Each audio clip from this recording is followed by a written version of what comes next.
Here's a real-world example of a drum mix before versus after that was done largely from using the technique I'm going to show in this video.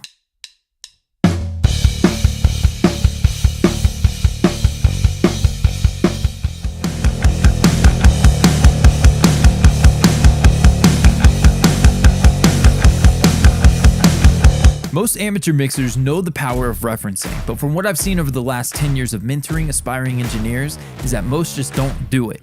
Or maybe you pull in a mix or two that you like, you just kind of sort of click back and forth hoping to magically hear the difference. Let me be real with you, that's not going to cut it. What you need is to take a magnifying glass to your favorite reference mixes by your favorite mixers so you can learn what goes into delivering a killer mix that jumps out of the speakers. Today we're continuing our critical listening series where, as promised, we're looking at the drums of the song Melancholy Kaleidoscope by the band All Time Low, which was mixed by one of my favorite music minds, Neil Averon. To learn as much as we can, I've created a guide called the Critical Listening Survey, and I've made it available for you absolutely free for a limited time. I'll put the link in the description so you can download the guide and follow along with me here today. Alright, so today we're talking drums. We're going to pull in Melancholy Kaleidoscope by the band All Time Low. As promised, we're going to dissect the drums that are happening in this song, but more importantly, I don't care if you mix hip-hop, pop, R&B, you're going to be able to see the process for trying to get in and study your favorite mixer's drums, be it beat production, 808s, what have you. I think this guide is going to be super helpful, so definitely check that link out in the description and you can follow along as we go. A couple bits of homework first. The way I'm using referencing, I'm using the plugin adapter. You could use Mastering the Mix Reference, another great option. Or if you don't have a plugin for it, you could just drag the file into your DAW. Just make sure that you have it routed to a place where today we're talking about throwing an EQ on and using filters and really trying to dive a little deeper into just a stereo WAV file with your reference. You want to make sure that this EQ that we're going to use affects both your song and the reference so you can get an idea of what's happening. So with that being said, we're going to pull open the song. We got a section looped and we're going to open up our guide. Let's come over here. And the first thing that it talks about in the drum section, actually first, if you missed part one, go back and watch that. It's huge. Arrangement. We're going to talk about what makes a great arrangement, how the verse may die down and then create anticipation for that chorus to be bigger, what elements change from one chorus to another. All kinds of good stuff to learn from that. But today, again, we're talking drums. So first up, the question is kick drum fundamental frequency. What's the fundamental frequency? So if we click back over, there's a couple ways we can find that. Like I mentioned, you could, I'm going to use the Pro Q3, but whatever stock EQ probably could use as well. A lot of them have analyzers. Lots of great options out there. But the couple of things we want to do. In the settings of the Pro Q3, I want to go over here and I want to set, instead of this medium, I want to throw it to maximum. Now, I don't recommend mixing with these settings, but for this referencing trick is what I call it. This is where you really want the highest resolution possible from that spectrum analyzer, and that's going to give it to you. So down there, settings icon, maximum and very fast. And then the main thing that we're going to do is we're going to use filters. Talked about this in my low-end trick video. You can see I'm already tightening up that filter and going down deep. Now, why did I do that? Well, if you start from scratch with the Pro Q or some stocky, like the stock Pro Tools, I don't even think it gives you past like 36 or something, dB per octave slope. What's a dB per octave slope? See, that says 12 dB per octave. Can go to 6 dB per octave, and what that is a more gentle slope. So if you've got it positioned at 600 hertz, you're still going to hear a little bit of 700, 800, 1K, 4K, whatever, and it's going to taper off. Well, if you tighten that slope, go to 12 dB per octave, it gets a little tighter, right? You're going to hear less of the stuff above the frequency. And if you go in a little more, 18, 24, 30, 36, 48. Some of you are going to be like, well, why don't you just do this and use this to listen to the different frequency ranges in adapter or referencing the mix? Because I don't like the slope limitation. You've got 48 dB per octave slope. I like it to be super tight, and you're about to hear why. So yes, it's a great option, great feature, but even so, I like the visual representation, not only for teaching, but for learning what's going on in the different frequency ranges throughout the full spectrum of sound. So 48, not tight enough for me. I like to go to 70, 72 or 96, depending upon it. Sometimes I'm even at that brick wall, which when I'm listening for low-end energy, comparing my mix to a reference track, I want to hear where does the low-end energy enter the reference that I'm using. Is it 25 hertz, 30 hertz? Is it 40? Sometimes it's even higher, 40, 50, 60 hertz. Just depends on the song and the track. But a lot of times around 30 to 40 is pretty common, but you may hear 20, and it's good to know that and be able to go back and compare. So brick wall can be handy, but I like to use 72 most of the time, 96, it just depends. But okay, so fundamental frequency. I've got it noted here. It's around 55 to 60. Well, how did I find that? Let's come down here and let's just take everything out above 27 hertz, and let's see what we get here. Now I know that that's the chorus of the song. If I bypass it,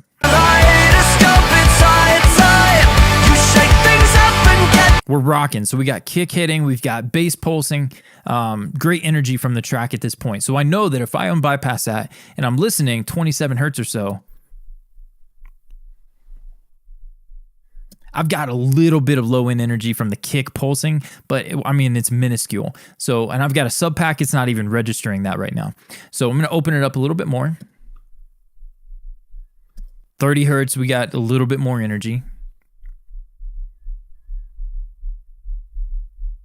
Let's keep opening her up. 45.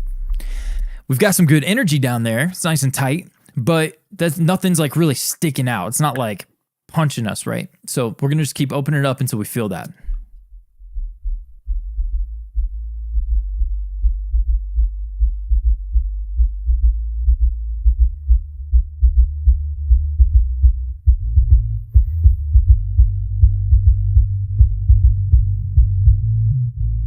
Okay, so now check this out. If I go back, let's say we go back to like 60, this kick is resonating around 55, 60 hertz, somewhere in there.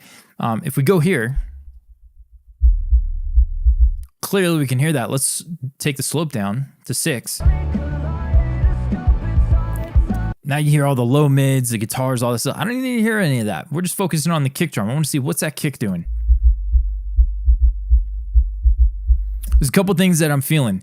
Number one, it's tight as crap, man. That kick is hitting and it's like a split second and it's gone. The low end energy, it punches, it moves the speakers, it does what it's supposed to do, and then it's out of the way and the bass kind of carries over. So we've got a very defined, very tight kick, clearly gated, transient shaping, whatever he's got going on there, but very much just a tight and in your face kind of kick drum. But again, we're trying to find the fundamental frequency. So what we would do here, this is one way to do it. Let's make sure my settings are on. They're on medium. I don't know how that changed. Oh, I set it back to the default. I was going to say, it was kind of like Humpty Dumpty over there with the frequency, the spectrum analyzer here. So now let's look. Yeah, now you got a way more defined. I mean, look at that thing right here. Okay, so I'm coming 60 hertz or so, 60, 65. We get quite a bit of energy. And like I said, it's tight, it's punchy, it gets in, gets out. Now, what the heck are we doing here? The reason why this is relevant, this is what I consider the absolute best technique to learn how to mix, is if you click over and you listen to the reference and you can see it's resonating 60 hertz or whatever, it's tight, it's punchy, that kick is hitting and it's gone. If you click over to your mix and yours is boom, boom, woofy and got way more sustain and it's, you got a problem. Let's address that problem, right? So now okay, well, duh, we got to gate it. If you got a woofy subby kick, you got to tighten that joker up. Okay, now it's tight. What frequency is yours resonating at? Is it at maybe 40 hertz, maybe 70 hertz, maybe 100 hertz? But you're referencing, you really like that mix. The band, they want that sound. That, Neil Avron right here, whatever the reference is, it got some work to do. And so this is a great tip to be able to go and compare. I'm just trying to walk you through to show you how to do it so that you can then compare it with your mix and make greater progress. So here you can see the analyzer clearly pulsing at 60 hertz, and you can feel it and hear it if you've got a sub pack, if you got your monitors, and there you go. So just high cut with a tight filter, and you just take all the other stuff out of the equation, and you're going to really shine that magnifying glass on the low end to figure out what's going on. Now, another way, if you have the Pro Q3, you can come over here and click this icon. Nope, it's actually this one, this little purple thing here. And so when this is on and you hit play, you can hover. Let's put this back down to the low end. You can hover your mouse over the analyzer. It's going to turn colors. Turns purple. See that? And And then right there, you can clearly see, bam, what's that frequency? 60, 65 hertz. So you can see that energy for this kick is living right in that range. And with it set, again, maximum and very fast, all the more you're going to be able to identify that. So kick drum, check. Between 55 and 60, I put originally, I did it quick, but 60, 65 hertz. We got energy at 40 hertz. We have some energy at 70 hertz and 100 hertz, but the fundamental, the dominant kick frequency is absolutely in that 60 hertz range. Okay, how much bottom end sustain? We talked about that. It's nice and tight, which means that kick has either been choked, gated, or pre-processed, and it's just a great sounding sample. The dominant click frequency. Now we're getting into the top end. We're going to do the opposite. We're going to come over here, get rid of our high cut. We're going to put a low cut, high pass, tighten that Q, and we're going to come all the way up here, kind of in 600, 700 hertz, and we're going to start listening there.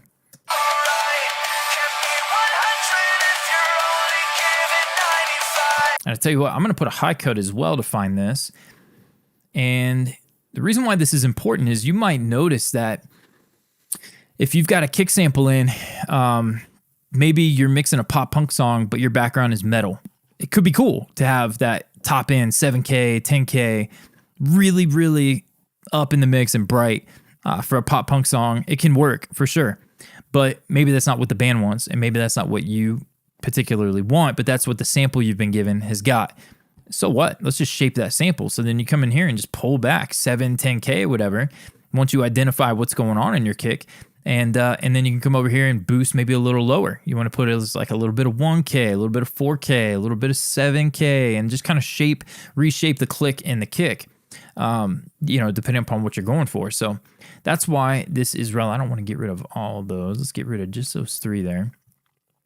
And to kind of hone in on what's going on there, let's just get rid of the stuff we don't need. There's no click in the kick, the top end, the actual smack that you hear below 600 hertz or so. And even then, that's kind of, it's more going to be like, is it 1K, 2K, 3K, all the way up to like 10K. Any number of them, boosted a little bit or one a lot, just depends on the style of the kick. But to be able to hear that, what we're going to do is use these filters.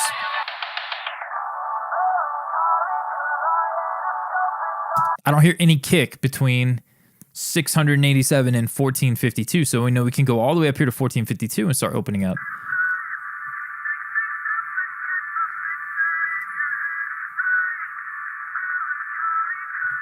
I hear snare, but I don't hear kick, so we're just going to open up.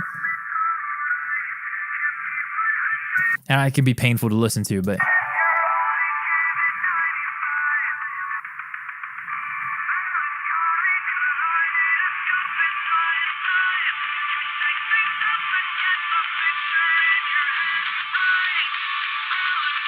So I hear a little bit of kick, but still nothing much, and we're all the way up at like 3,600 cycles, so... 4K. So it enters around 4K. Let's see what I wrote down over here. Enters around 4K. You think I'd plan this? It's been a couple weeks, I think, since I filled this out, but enters around 4K, but it's dominant around 6 to 8, I say. So let's come up here and listen to 6 to 8K. I know this is piercing. It could be painful. Maybe keep the volume low for this example, but super helpful. There you go. That kick, 6K, is starting to really come through.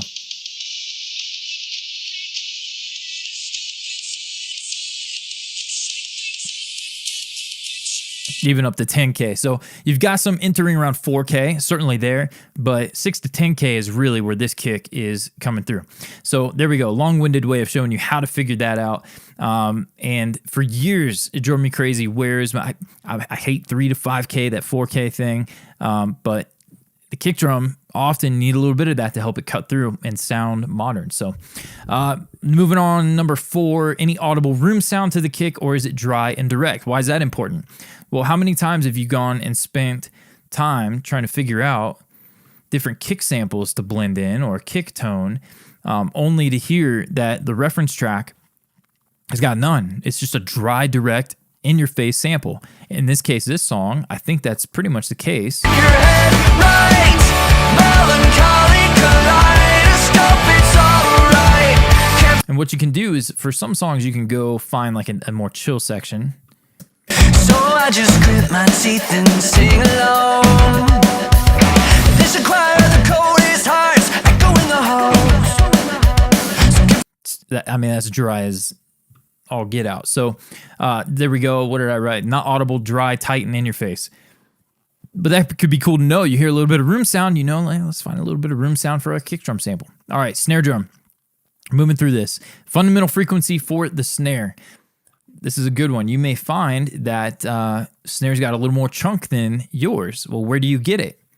In the fundamental. And so let's go maximum very fast. We got what we need there. Let me go ahead and turn this off. And let's hear that snare. I want you to pay attention right in here. Snare fundamental usually is going to live anywhere from a pretty average 200 hertz to 400 hertz or so, depends upon the tuning and all that. But often deep stuff, I mix a lot of like CCM, contemporary Christian, live worship. We get those deep snares that tune crazy low, as low as you can go and then lower. And you can have fundamental resonating around 100, 150 hertz. Get multiple like kind of blended samples. You could have a fundamental at 100, 150, 200, real deep chunky snare. But for this one, it looks like it's somewhere around this 250 range. And you can just see it coming out. You shake things up and get the picture in your head right. So there we go. You can hear the kick. The snare fundamental. Now, just like we talked about, if you wanted to get a little bit of that magnifying glass going, just kind of zone in on 100 hertz to put those pretty tight.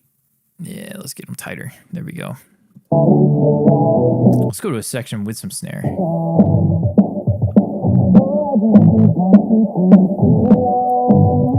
You can see it. You set it to maximum and very fast. You're going to see that popping out. So 200 hertz for this one. What did I say? 200 hertz. And we're moving on. Why is that important? Well, if you, maybe you're like me and you like a chunky snare. I love a fat snare. I like a lot of fundamental in my snare drums. I get out of hand. I get it to where it's just too fat. It's too in your face, and it's taking over the song. Sometimes that's cool. You want that. Other times you want it to be well balanced, or maybe you want a little thinner snare sound, depending upon your mix. And you're gonna be able to hear that, and then click back over to your mix, and you're gonna hear, okay, that snare way more chunky than mine, or I'm not chunky enough, or whatever's happening. Cool way to look at it. So get those filters working for you. What frequency is the dominant crack or pop sound? This one's a little harder, but it's just similar to the kick drum. We're going to go up there and you'll do the same thing. You'll listen kind of around the 1K range, 2K, 3K, 7K. It just depends, 8K, what's happening, where the snare is tuned, and how the mixer has got that. Listen to some maybe kind of in here like... So we certainly got some between 500 and 1K. A little more around 2K. Let's back up.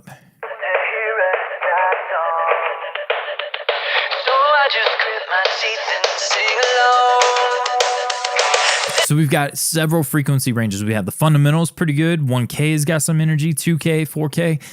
I would say maybe there's a little bit of a boost around 7 or 8K, the snappiness kind of thing. But it's got quite a bit of 1K, 1K, 2K happening here as well.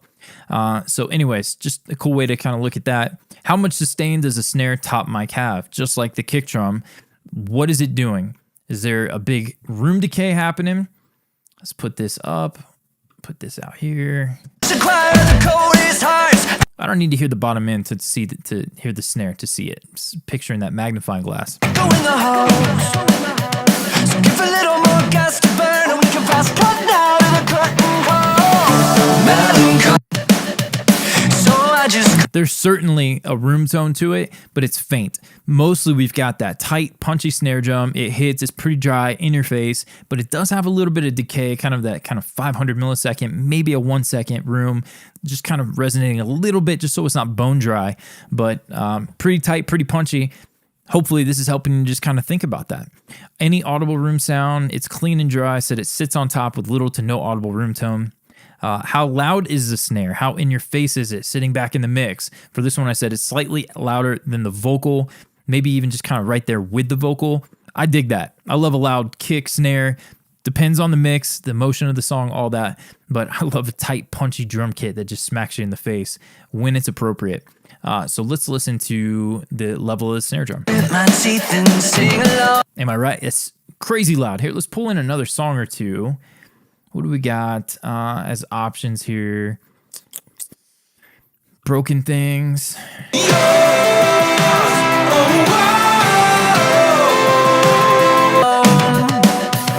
Different loudness levels, but Melancholy Kaleidoscope is way louder. Broken Things is still pretty loud. Let's check out this song, Beautiful.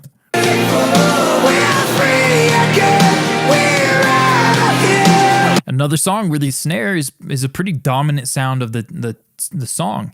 Let's hear this from Francesca Battistelli. Let's go back. In the verse, we got a more chill kind of snap clap thing happening.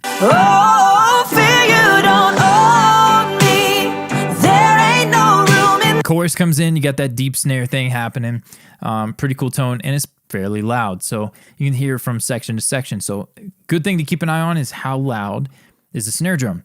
Moving on, let's talk about these toms. So what I like to do is find, similar to how I'll DS a vocal, we'll go find a section with toms, and then we're going to listen to it. So for this, we'll throw the filters. Whoop, I don't need that. We're going to put the filters back down, turn them off, get rid of this guy, leave that one. Yeah, we'll turn it off. And then let's go find some tom fills. I think there's a tom fill at the end of the chorus. There you go.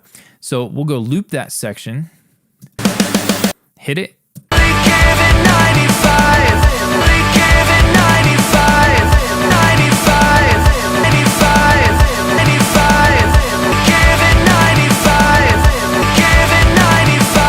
Okay, something I noticed very interesting about Neil's toms here, whether they were real, live, or heavily edited live, or replaced, they've got a very, very defined fundamental. So incredibly, I mean, there's a reason why I said Neil Averon, musical genius, incredible music mind, and not just mixer, because he's an engineer, producer, he's all over this, right? Playing on records, writing, all that good stuff. And very likely tuning these drums. I don't know, maybe he's got a drum tech, but very likely he's tuning these drums.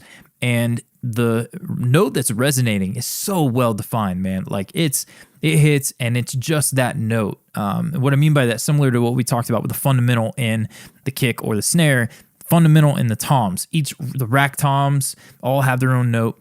Very well defined in this. Take a listen. I'm gonna we'll pull out like 300 hertz and above or so.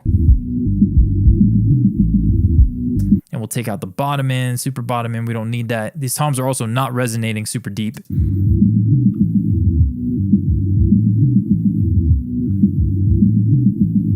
And that's not really a good section. I don't want to waste your time finding it, but what I found in doing this was, again, the rack tom 2, the floor tom, they all had a very defined fundamental, one note that was kind of ringing out. They didn't have a whole bunch of stuff above and below that frequency. So oftentimes what we get with kind of average recordings, I talk about it all the time, the average and poor recordings, you get these toms that just kind of, I don't know any other way to say that. They just have frequencies all over the low end. They're not well tuned, and top head, bottom head are creating dissonance. And so often the best solution is just replace it. I hate replacing toms. I hate blending toms. I just want good tom recordings, but that doesn't happen all the time. Now, you can take average tom recordings, kind of suck out the bottom, suck out the top, and kind of get away with it, especially on songs that they don't play that often. I mix a lot of gospel. There's a lot of toms in a lot of gospel songs. And so it's very important to either do the tom trick, we'll link to that in another video, but to isolate those toms and to clean them up. In this case, we've got incredibly well mixed toms. The other thing is the note. Next question, I think, how long did they sustain for? They hit and they're gone. There's not any of this doom, doom, rack tom 1 and 2 are hitting on top of each other and creating a chord, or there's none of that. It hits, they hit, they're gone. Very much like the snare and the kick, very tight, very punchy. Let's do this. Let's find another section with some tom fills. Choking back my feelings. Only giving 95. That's the one I wanted. That's the tom fill we want to analyze. Let's go select that real quick. And 95. That's the one. Now let's look at this frequency analyzer. Look at that. Perfect example. It goes right down the notes. Boom. From right here around 200 hertz for the rack tom. Right here for either floor tom 1 or whatever, 140. And then what do we got on the floor? Down here a little deeper, around 84, 85 hertz or so. So you can clearly hear those.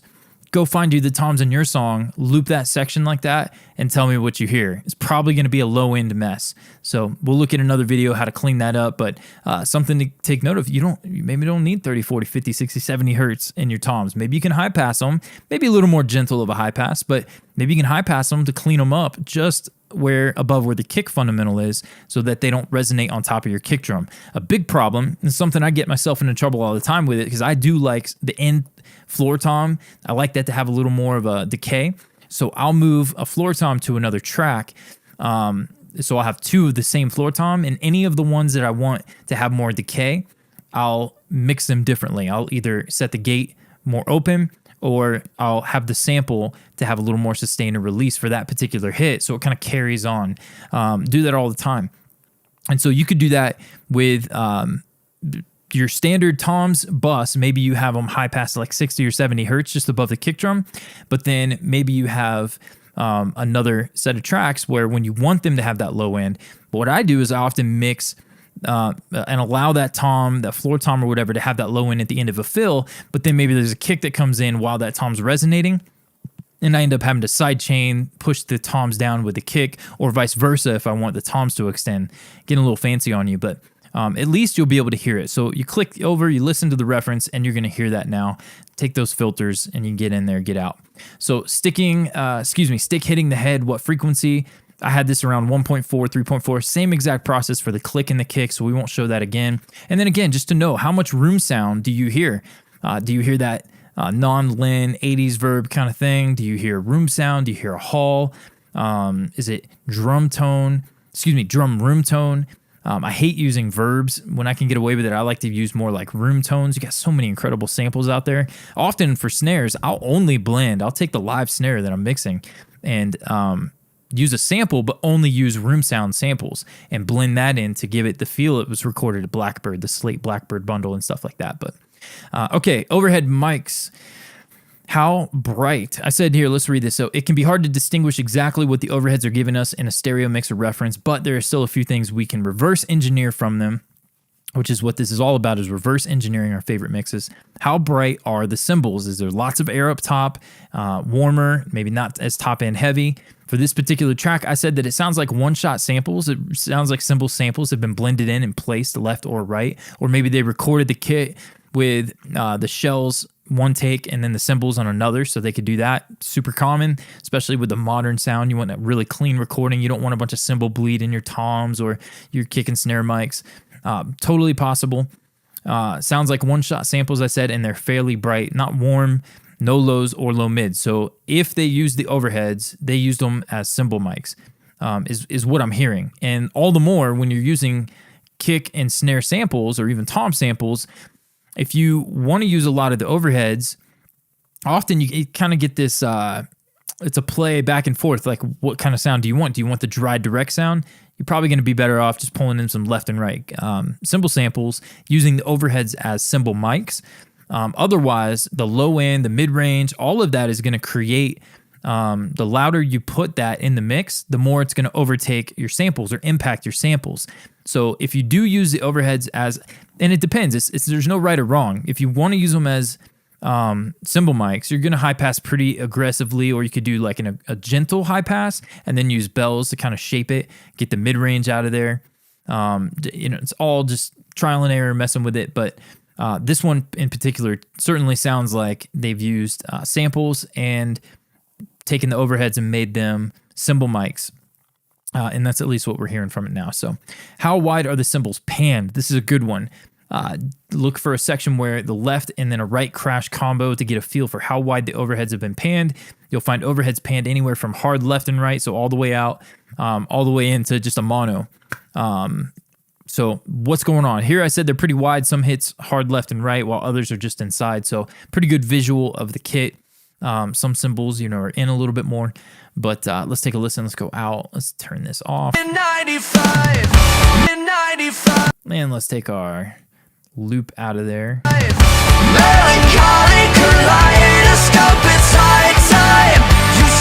So we had a that left. All you hear it is in the left side for that one right there. Let's move forward.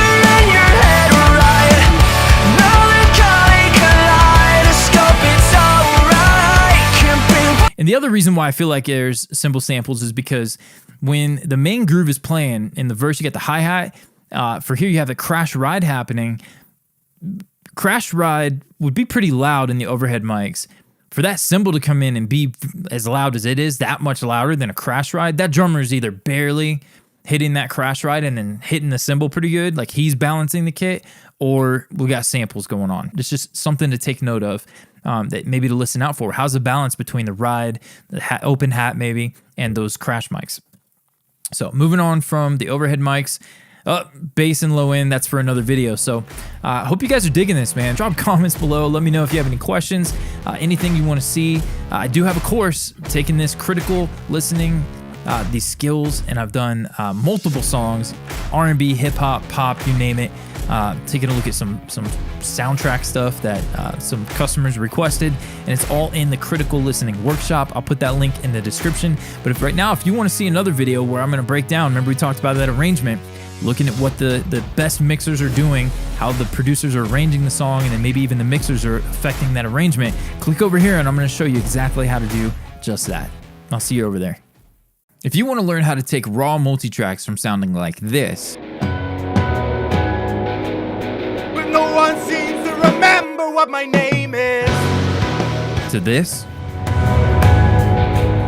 but no one seems to remember what my name is, then stick around, because in today's video, we're going to launch a new series called From Good to Great. We're going to look at all the mixing enhancements that I've done across the drums, the bass, the keys, guitars, the vocals, you name it. We're also going to do a special bonus series where we're going to look at the stereo bus, my new mix bus setup, and you guys are going to be able to come along for the entire ride. Today's video, we're starting with the drums, but first, if you're new to the Mix Academy, I want to put something in your hands. It's my free Fix It in the Mix guide. We should not have to fix anything in the mix, but most of you already know, if you've done this as a side gig or even professionally, it's an art to take something that sounds terrible, recorded poorly, and then turn it into a radio-ready mix. Well, in this guide, I'm going to show you how to do just that. We're going to look at drum replacement, blending samples. We're going to look at audio repair, how to fix poorly recorded tracks, the dreaded closet vocal.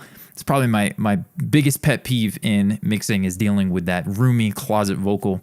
But all that and more down. Check it out. Link in the description. The free Fix It in the Mix guide. And now on to the drums. All right, so looking at the drums, we've got the kick up first. And with this, we've got just a solid sample. I created a custom sample for this band with the first song that we mixed together. See if trigger's gonna, there it goes, a little glitchy, but got a nice solid thump, thwack, all kinds of good stuff happening with that. But what happens whenever you get a song and up comes a section where it's not just driving and rocking anymore? It's kind of like, I don't know, you need some room, right? Well, you add a roomy kick. And so I've blended a new sample and done some automation, some cool tips and tricks to that. But first, let's hear what it sounds like without it. now I've been looking for composure,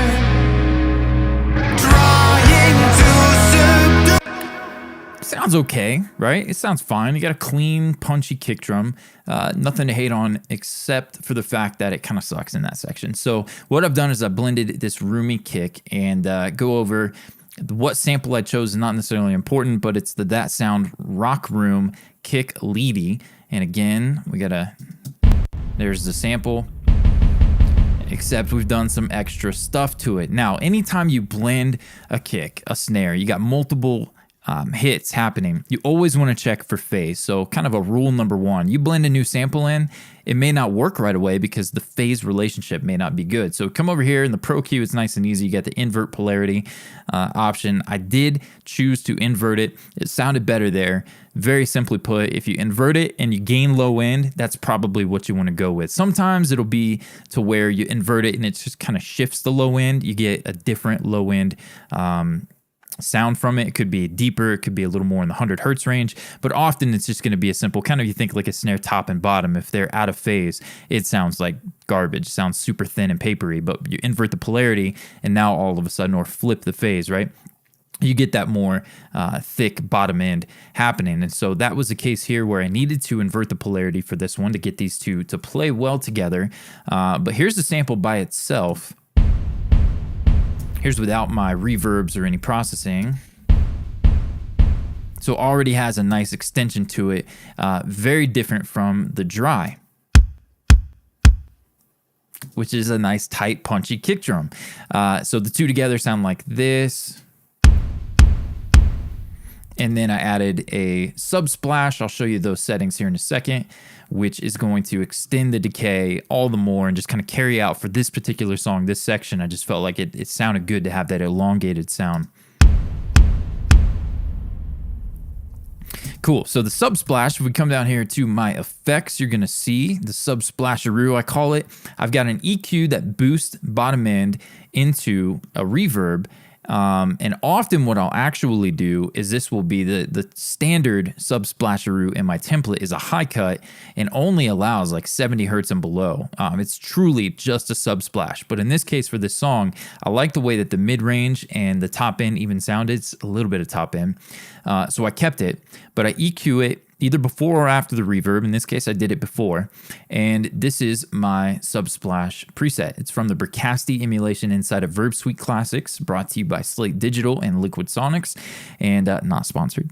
And Spaces 2 Ice House. This one just super long. I've boosted the decay 8+ seconds. I don't know, those are the settings. You can check that out. I've cranked down on the highs and the mids, so it's really just the lows. Again, Subsplash. This is, you'll see it on the toms when we look at the toms on this track. This could be great for 808s. You want a little extension or something, automate it up and kind of fade it in. Sub drops, that kind of stuff. Bass drops. The Subsplash. So that from up here, again, sounds like this. Okay, and then that's great, showing it off in solo, but what does it sound like in context? Here is in the mix with no roomy kick. And then with it.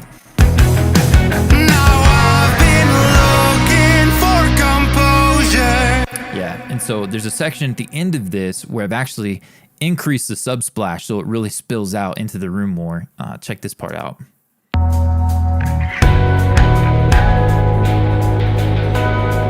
Like a subtle bass drop, right? So it's not super intense, but it certainly adds character. Whereas before, the song just had this. But I love myself either way.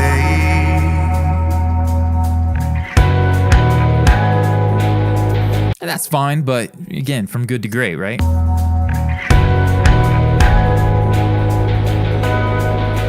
Cool.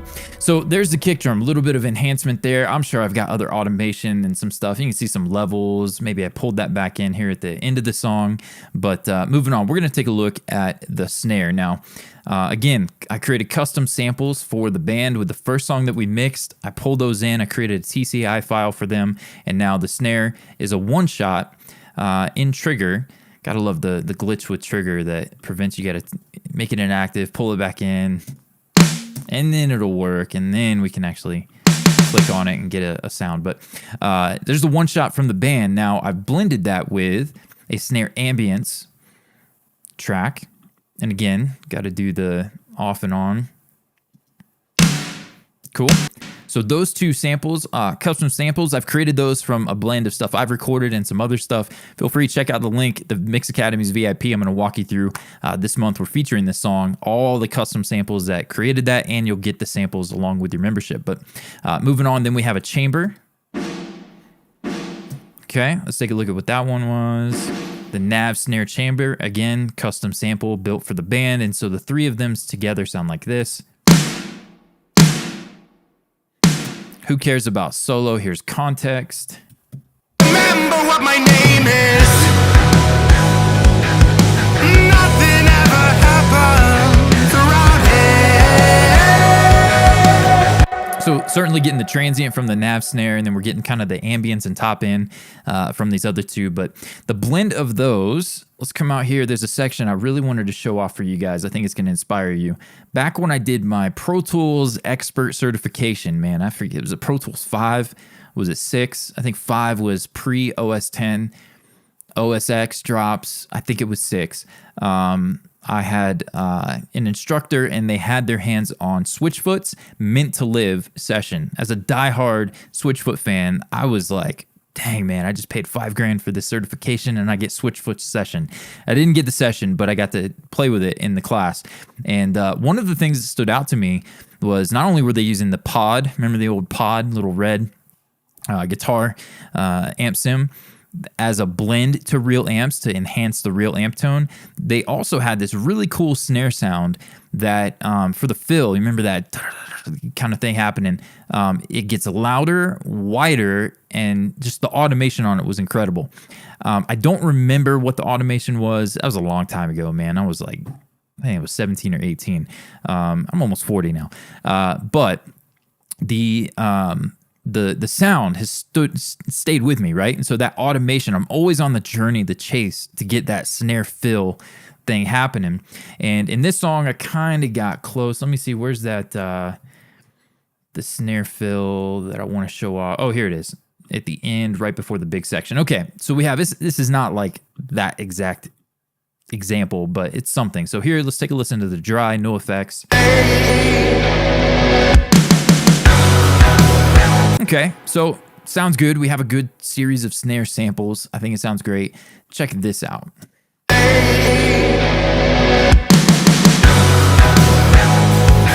Again, from good to great. We're just taking it and adding a little bit of enhancement, a little bit of love to help it shine, for the mix to not just sit stale and boring and whatever. So here's the automation that I've done for this. I'll show you in solo, and then we'll break it down.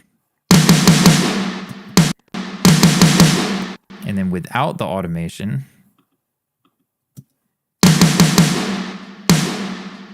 no, right? So here's what we have going on. And this is the first time I've ever used this, but I've got a stereo dimension D being automated, which is a widening tool I use every mix just about on vocals, especially at the chorus of a track.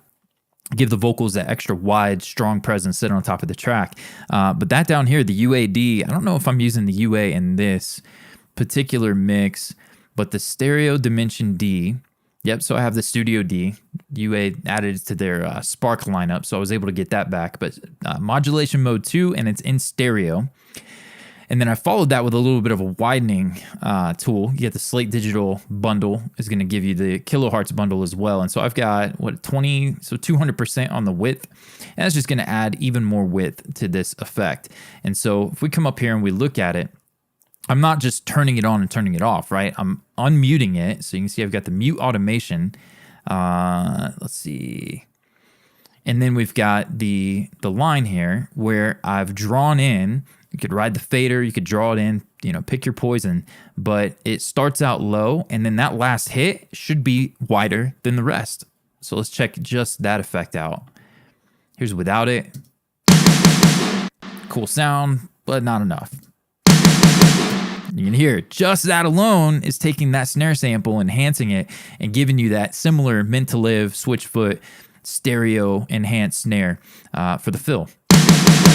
Gets louder, but it gets louder on the sides, which is a really cool effect. Is it ever enough, right? More is better, right? So sometimes. So we're moving on, and I've created a Blue Cats Patchwork preset where I've got the, I call it the snare, what do I call it? Snare saturation or something? Snare sat auto for automation.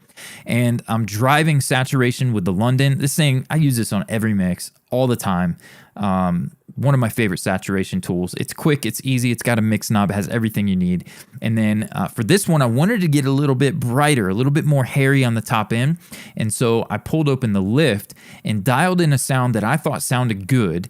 And then came over here, you can see the mix knob is at 1%. It's basically off at the beginning.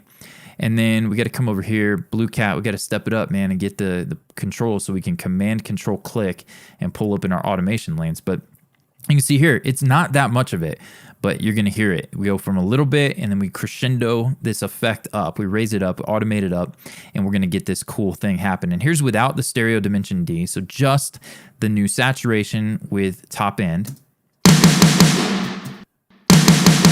I mean, that is so subtle, it's not even funny. Here, let me exaggerate it.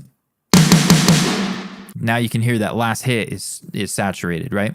And so the reason why this is subtle, I started with it much higher. Let's pull it up for example's sake. You can hear that saturation. It sounds crispy, man. I love that. But this, getting a little more saturated, paired with the stereo dimension D, is really where it's shining. And then one more step, I threw on the sunset chamber. You can see I've unmuted that just for this fill. And here's what that sounds like. So now we're throwing it into a chamber a little bit along the way. And so as it gets louder, it's getting louder in the reverb as well. Pretty cool effect. One more time, let's take a look with none of this. In context, and then with our effects. After a word from Pro Tools error.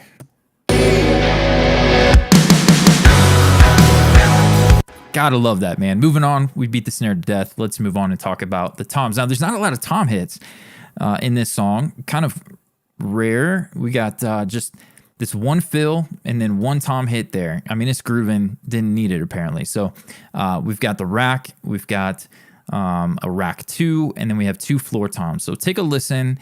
These toms were well recorded, but I chose to replace them because, as is the theme with this song, we're going for that modern rock, larger than life, hyper real sound. I just felt like the normal toms were nice, clean, but they didn't do justice to this part. So here's an example of, let me pan them a little bit so you can hear a little bit of a panning effect, and then we'll put that one like out there. Solo them. Listen, I could take those toms, we could EQ them, suck out some of the boxiness, add some boom, compress them, yada yada, some reverb, some room sound. We can get these sounding incredible. These are really well recorded. They're tuned great. But I chose, and put these back, to go ahead and replace them. And you'll hear why when we put these back in. So now here are the replaced toms.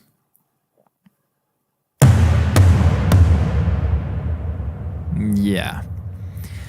So those sound massive. Now, this is not necessarily about, hey, what sample I chose. This is more about something's freaking me out. I've got, oh, that's for the effect out there. I was like, what is that automation lane doing this like gradual decrescendo from the top of the track? Sorry, OCD is real and I have it. So, and ADHD and all the DDs. All right, moving on. So the rack tom here, it's more about just finding one that fits the song, right? This one, I wanted this big explosion. Here's in context.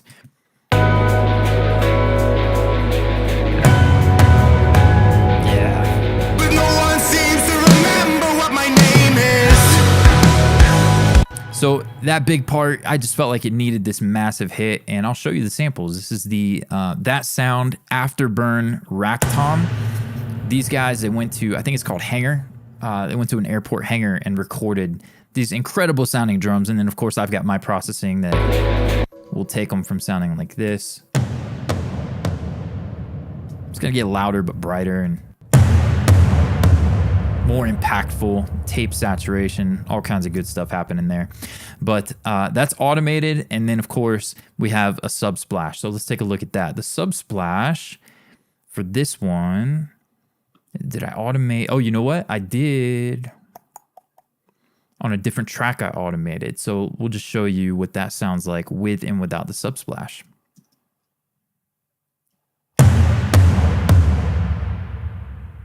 Cool, and then with it back in. Now you get that stereo. Really, it's the reverb for adding more thickness to the sound. So incredible sound there. Tom automation, more so Tom replacement. Blending these samples in just wouldn't have done it justice. Just a full-on replace and making it really just hit for the track. One more time in context, here is the, with no Tom replacement, we'll boost the level for you guys.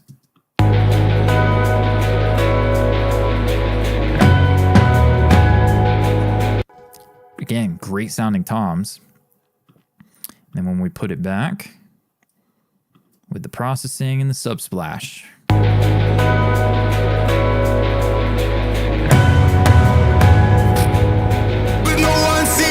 Yeah, dig that.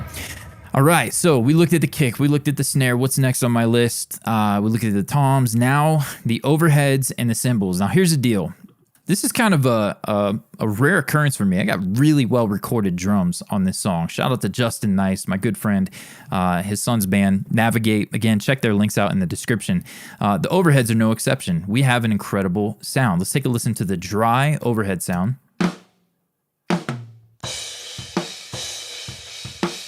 I might have heard a little bit of a pop or something on there from an edit. Yeah, right in there. You didn't hear it in the mix, so it didn't matter, but this little guy right there, again, OCD is real, man. And we're going to put that there. Let's see. Oh, I can sleep better tonight. So anyway, cymbals sound great. The overheads, they sound good. Okay, here's my processing.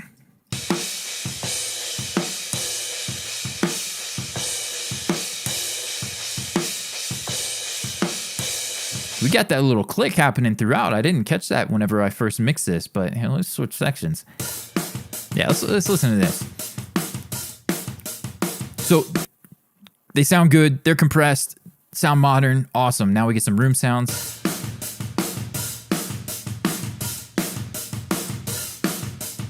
Awesome. Now let's take a listen when a crash hits, and I tell you what, we'll listen to just the drums, and I'm going to mute.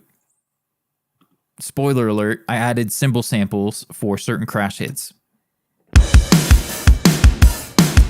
We've given the kick, we've given the snare, the toms some serious love. We've enhanced them with samples. This is a larger than life, trying to make this just hit and rock for the radio.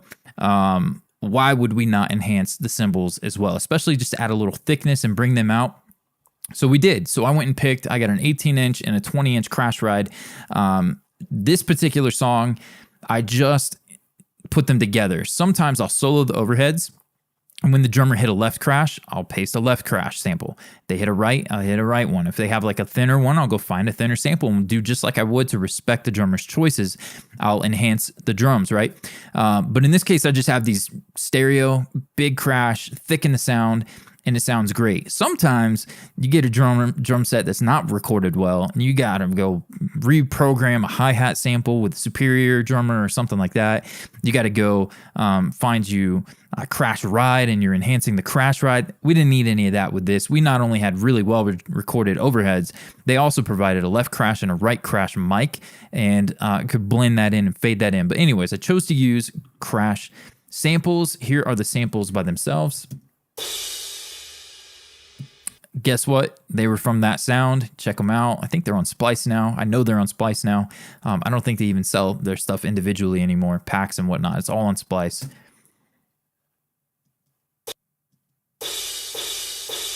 Okay, that doesn't sound great in solo, but check this out. Okay, got that room mic coming through. Here's in the context of the track. Here's with the cymbal samples. That's the intro, and then here's without them. Sounds fine. It was just a little thin. And so lots of ways to skin that cat. You can come up here and add a little more weight to the overheads, but I didn't want to pull out the kick or snare and the overheads because I've heavily replaced them. For this particular song, I didn't blend. I full on replaced that thing. So simple samples throughout. Here's a good, maybe a section right in here. Trying to subdue the pain. Back on. Try to understand the feeling. And it just gives it a lift, man. It just helps fulfill the vision of that modern, hyper-real sound, larger-than-life mix. And so we also, I think these were my decision, we're kind of producing in the mix here with the permission of the band and the producer himself, Justin. We've got effects, destroy. I added some stuff. I felt like that was a cool effect to have for the snare crash. Got this reverse sound that I actually reversed the reverse sound, so I got the full-on thing. Got a little bit of EQ for each of those, but just trying to enhance the one here. My name is. One more time with them. My name is. And then without them. My name is. So you go from just a dry, clean cymbal crash, which sounds good. We've enhanced it, but now you get that extra oomph, right? So just trying to be creative in the mix, a little bit of enhancements. I think that's all I wanted to show you for this video in the drums. But hey, if you enjoyed this and you want to see more of how I took this mix from sounding like those raw tracks to a finished radio-ready track, definitely check out this video where I'm going to show you what I did to the bass, and I'll see you over there. All right, tell you what, let's hold off on the automation. Let's go back. Let's listen to the original snare at that snare fill. And you can clearly hear he's rolling into that snare fill. So he's got the dynamics there. We want to respect his performance there. We want to enhance that, but we're going to mute. We're going to show you kind of a before and after. Let's check out without our ghost track, so no ghost notes. And that sounds fine. That sounds good. But we're not here to deliver good mixes. We want great mixes. We want to respect the drummer's performance. We've enhanced that. We use a sample for the snare. We're going to use a sample to enhance the snare bottom. And we went from that to this. Yeah, so much better. Welcome back to the Mix Academy. In today's video, I'm going to show you exactly how I created those snare ghost tracks that you just heard to help bring out the drummer's performance and enhance the mix. Especially you got a dense mix, lots of stuff going on. You're going to need to do some trickery to get those snare ghost notes up in the mix. I'm going to show you exactly how to do that in today's video. But first, if you want to get your hands on these exact tracks, mix a song for yourself, and use your mix to promote your mixing services, and get access to an entire course where I've mixed this song from start to finish, then all you have to do is hit the link to my GoFundMe in the description below and donate any amount. It could be $1, $5, whatever you can will greatly help me and my family as we seek medical help for my severe stroke-like symptoms that I've had over the last few years. After ignoring it for far too long, I'm finally seeking help, and it's kicking my butt not having health coverage. Again, any amount helps, and any amount will get you full access to the course and all of the bonus downloads. All of the details are in the link in the description below. Now back to the tutorial. All right, we're back here in Pro Tools, and we're going to show you guys exactly what I did to enhance the drummer's performance, these ghost notes, to bring that out in the mix. We've got a fairly dense mix here. We got a pretty chill section here. Let's listen to that live snare one more time. You can just hear he's bouncing on it, right? Well, what are those snare ghost notes? If you're not familiar, you've got your main hits, the 2 and the 4, kind of this stuff. It's got a nice little swung beat to it. I would consider all of those kind of your main hits. You may call these little ones in between here. It's not really a ghost note. But out here, rolling into that snare, the brah, right? The 16th notes, the stuff in between, the subdivided notes, those are your ghost notes. And so that's probably not even the best example, maybe more so out here. Yeah, the stuff kind of rolling into that snare fill. The stuff in between your main hits are going to be your ghost notes. Probably the worst explanation you could possibly have received about what snare ghost notes are, but I think you get the point. And so we want to bring that out. Well, in this mix, I wasn't given a snare bottom. And we chose, even though it was a fairly good recording, we chose to create custom samples for this band. And this song, this is part of the template that I created. And so this is a one-shot. The very first mix I did for them, I had 5-6 samples that I blended, detuned, phased, and all that kind of stuff, right? But ended up with a one-shot for the band, a custom one-shot. But it's just that. It's one shot. It's one sample. And when you get these spots where you need more dynamics from the snare, there's no way around it. For this particular session, we got to create a snare bottom mic to be able to pull that out. And so what I did is I went to Trigger, and the best sample library, period, for multi-velocity samples is the Steven Slate Drums Blackbird bundle. The kicks, the snares, if you need that stick barely hitting the head ghost note all the way through to the unnatural and rarely used hardest hits possible, they painstakingly sampled these drums in the studio and recorded everything in between. And just an incredible drum sample library. But one of the things I like them for, actually the thing I like them the most for, is the dynamics. And so what I did is I pulled open the Snare Brady, the top mic, the head, one of their presets, and then I tweaked it, pulling up mics and just trying to get the blend that I'm after. But the biggest thing here is going to be go to View Curves. When you come over here to Curves, you've got the dynamics control, the velocity control, and then your range. If you've dealt with programming drums, right? Your Superior drummer, your BFD, all these different Steven Slate drums, 5, right? So if you've programmed drums before, you'll know exactly what these controls are going to do. But for those of you who aren't familiar, I'll walk you through it super quickly. Dynamics is actually a control that I use often to restrict dynamics. I will use this to, let's say you have a drummer where you need the snare sample to hit hard every time. So a rock song, you don't need a lot of like variant between the softer hits and the harder hits. You need it to sit on top, and you have a kick or a snare. I will reduce the dynamics so that it becomes more like a one shot. So it's a more consistent performance from the kick or snare. Well, on the other end of that, if you wanted Trigger to follow the dynamics of the drummer, you could either leave it alone or come down here to the velocity tab, which I'll show you. We'll put this back. I had it like around 50 or so it was a little more consistent with the hits. But then the velocity tab, this is huge. Often for my main snare sample, I'm doing the opposite of what I did here. I'll actually go this way with it, and I'll increase the velocity, which technically decreases the velocity range. And so this is not going to look at, if you have TCI files where, like we're describing here, you have Blackbird bundle that is, really soft hits and really hard hits. That's a beautiful thing, unless you don't want that. If you don't want it, you can use this velocity tab here and increase it, and you can just kill that and make it to where Trigger gives you the hardest hits every time. Or you can make it a little more natural, or you can make it very natural, or you can do the opposite, and we can actually pull back on the velocities, which is what I've chosen to do here, because I want them to be softer hits. I don't want it to follow the dynamics of these hard transients here. I want it to be softer hits. And so I've pulled the velocity control back the opposite way that I would if it were a main snare hit. And then I've also come down to the range. And with drum programming software, you'll know that you've got 0. With MIDI, you have 0 to 127. So if we push this all the way up, 127 would be the hardest hit, and then 0 would be nothing, right? And so 1, 3, 5, 7, all the lower stuff, that's going to be like the stick barely hitting the head. Well, with this one, I linked them so that all the different snare mics followed the range that I provide here, but I wanted them to all be restricted to a ghost note. Let me see, I have to do the thing where you got to turn Trigger off and back on. There we go. So now you hear all the different mics. Oh, the room mics, man. And that's what we're getting. So now it sounds unnatural. It doesn't sound like a snare ghost or a bottom, but in context of the track, check this out. Here's in solo. You're mostly getting that snare rattle. The snare's on the bottom of the drum. And so blending that in with our original, here's without it, it sounds like gunshots. That sounds ridiculous, right? No one wants to use that. But then check it out with the ghost notes. Okay? In context, without it.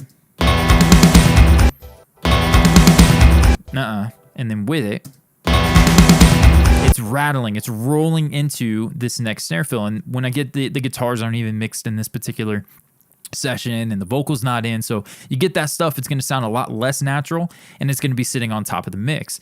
It's always context, right? Checking it against the rest. So those controls, super important, the Blackbird bundle. And that's not to say that go to your other favorite drum sample library. If they've got TCI files, they've probably sampled a range of soft, medium, and hard hits. But in my experience, and again, I have a lot of drum sample libraries, no one did it better than the Steven Slate Drums Blackbird bundle. Definitely check that out as well.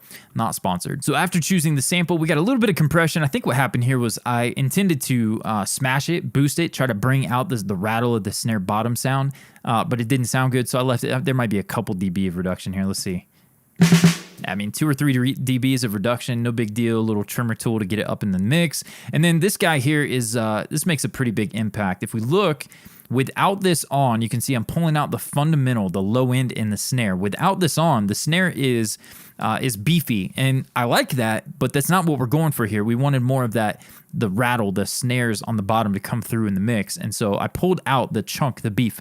Don't get me wrong, I love a fat snare drum, but this is just not the right context for it. So here's without this, you'll hear the roundness of the snare transient, right? And then with it on, it's awesome. Sounds just like what we're going for. Snare, bottom mic. Let's check it out here. Here's without the EQ. With it. Right? So it sounds more like snare. Ghost note, snare bottom. Exactly what we wanted. Perfect, right? Just blending it in. So it's as simple as that. Choose good samples. A little bit of compression. Not anything to write home about. Nothing big there. And then and actually the compression, without these controls, maybe it would have been more necessary. If I were doing this with a snare bottom mic, a live snare bottom from the actual recording, then I certainly would be using compression, probably doing something to control cymbal bleed and that kind of stuff. But the fact that we are able to control the sample here with the velocity and dynamics controls and the range, I didn't need the compression that I might have if I were using a live snare drum and not a sample. But again, this EQ here, huge difference. Hopefully you guys dig that. Hey, again, if you want to hear, let's play a little snippet of it for you. I think I got the vocal muted.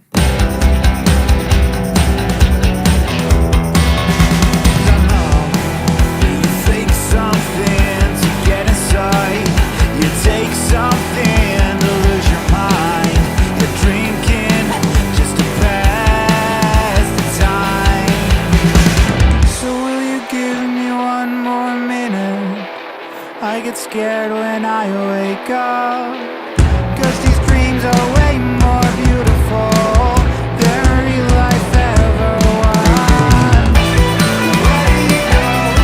All right, you want to hear more? You got to download the tracks. Check it out. Link in the description.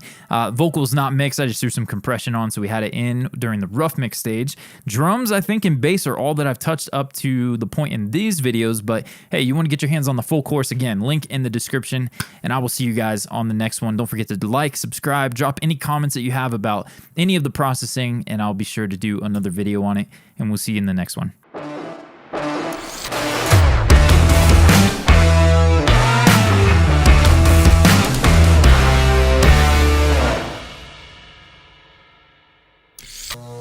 So let's take a listen to what we started with. 7,11 on blackjack. We'll every night and day. All right, and then here's where we're at now. 7,11 on blackjack. We'll every night and day. Ooh, she's. What's up, friends? Welcome back to the Mix Academy. I'm David Glenn with themixacademy.com. Today, we're going to take a look at this brand new mix breakdown. We're talking drums.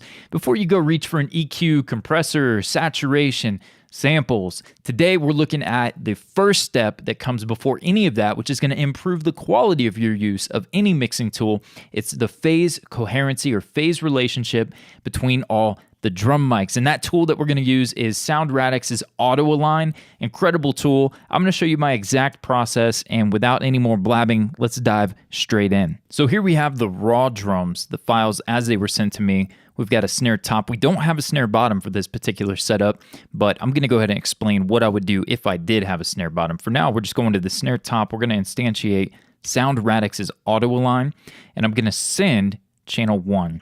We're going to lift up. I'm going to hit play. We're going to lift the noise floor here until we just get the transient. We don't want the stuff underneath. As you can see, we got a nice healthy transient. We're going to send from 1. Now we're going to go to our overheads. In this case, we've got a stereo pair of overheads. I'm going to split that into mono. You'll see why in a second. I'm going to delete the stereo pair, and I'm going to work with these individual left and right hits. We're also going to add auto align here. We sent from 1, so we sent from 1 on the snare top. We're going to receive. We're sending the snare into the overheads. We want to get the best phase relationship featuring the snare, so we get that nice full-bodied sound on the snare, and we get a better center position from the snare in each of the overhead mics. So we receive from 1 here, and we're going to do the same thing. We're going to hit play. Come out a little bit where we got something happening.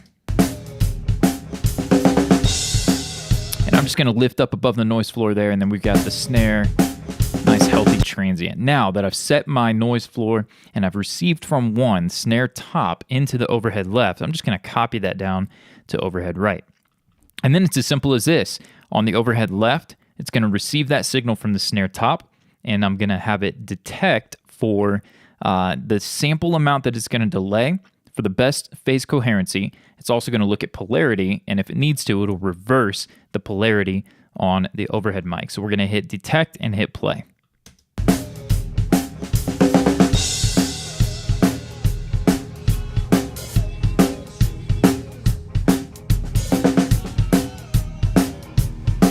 Right on. You can even feel that spread. The second that it instantiated, or I keep saying that word, the second that it added, took away actually, delayed 121 samples, we get this spread of the overhead. So now let's do the same thing to overhead right, and then we'll listen with and without it.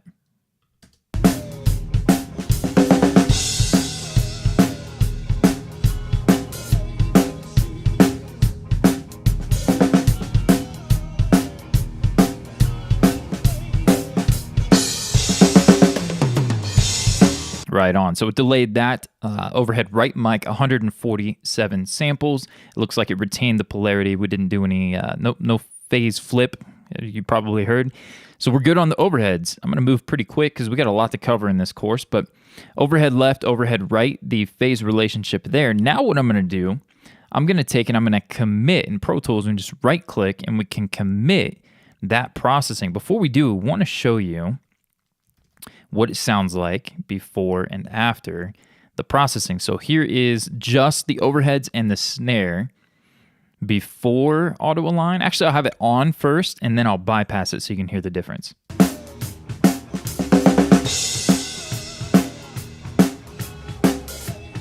Woo! Tell you what, let's loop this little snare fill here. Okay, so this is going to be without it, and now I'm going to add it back in. You're going to feel the body of the snare come forward. I'll bypass it and re-engage it a couple times here.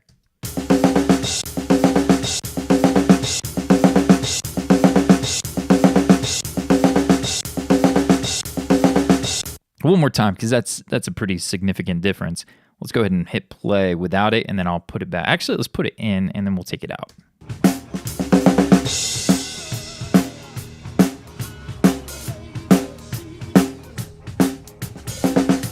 Oh, ugh. All right, we're moving on. We're keeping it, and here's what we're going to do. Now that I've corrected the overheads for the snare phase relationship, I'm going to right-click on these overheads, and I'm going to commit them, and then we'll just hide and make inactive the ones that we've got in the session right now.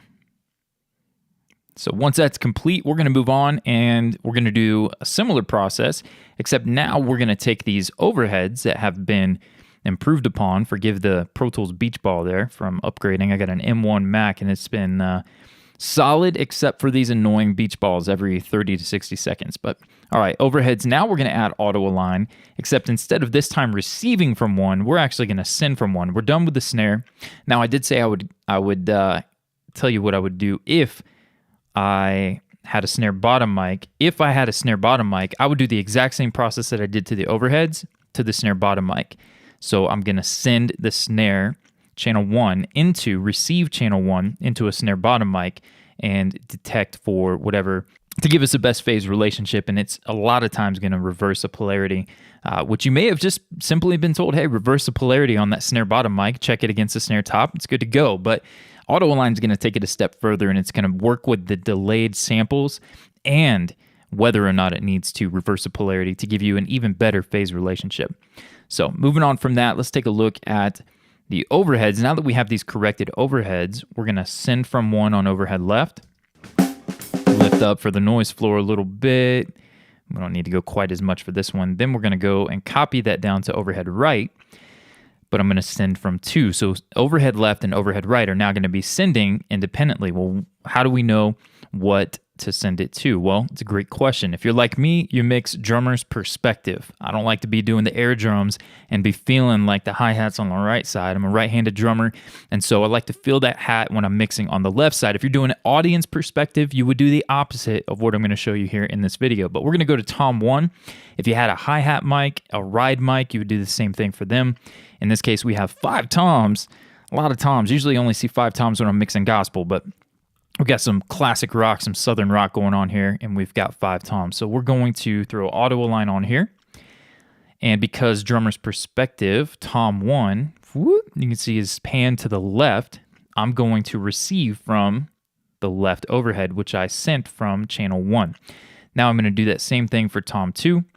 And then we're going to change it up for toms 3, 4, and 5 because those are going to be off to the right. So we're going to receive from channel 2, which is our right overhead. So we're going to phase align the toms according to where they're panned against the overheads, left or right. And so then we've got tom 4 and tom 5 that are also panned to the right, so they're going to use this one over here. Now I should have set the noise floor here. Let's go ahead and pull that back up. We'll go ahead and solo all the toms. Let's go find us a tom fill. There's one out here, and we're going to take a look at the noise floor. So we'll lift that up just above the transient for each, and that should do us nice. There's that beach ball again.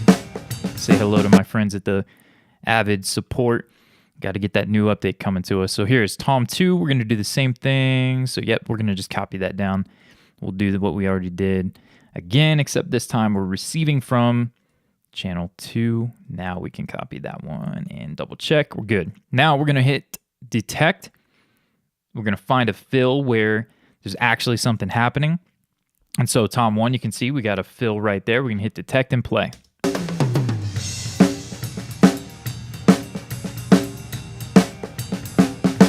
Now you can see we didn't have much time. You just had to fill right away and then all that space afterwards.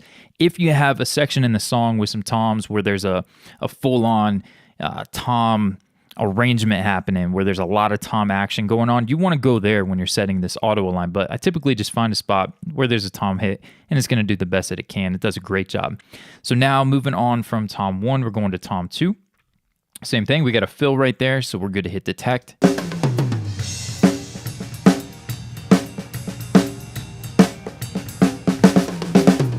We've got our sample delay. I'll go ahead and solo the overheads here so we can hear that as they do its thing here. So tom 3.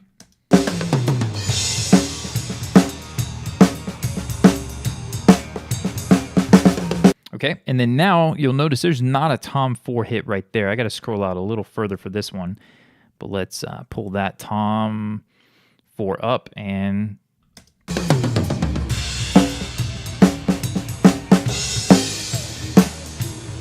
a little extra rumble on that. Last tom, tom 5.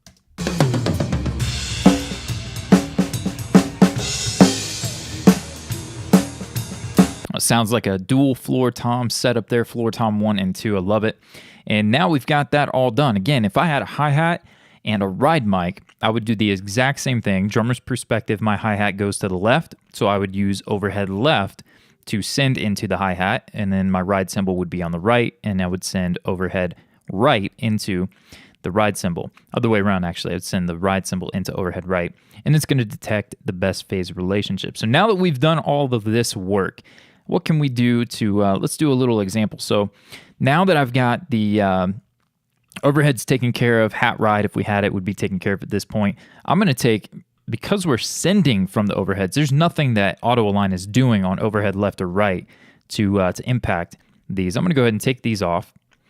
and we're going to take the overheads as a pair and move them up back to this stereo.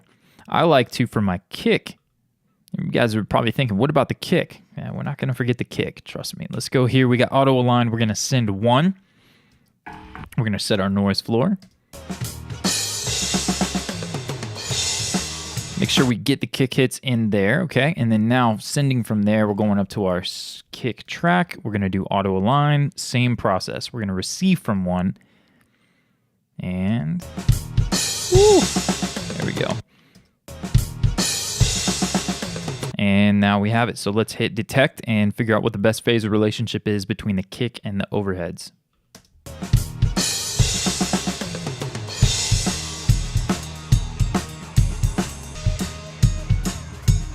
All right, and so we got the samples delayed at 209. Now, something you got to keep an eye out for, an ear out for with phase is sometimes similar to flipping the phase or inverting the polarity with mics. So you get your kick in, your kick out, or your snare to your overheads. If you just invert the polarity or flip the phase, they call it, you may hear a clear difference where you gain bottom in your sound, be it your snare, your kick, what have you.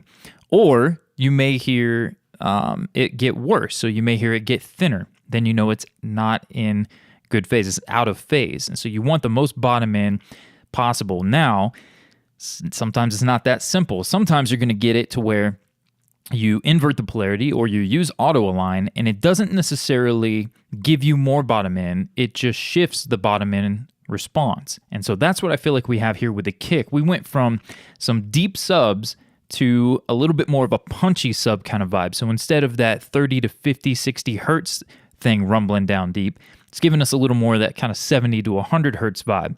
So let's take a listen to just the kick with it and without it, and let's see if we want to keep this or not.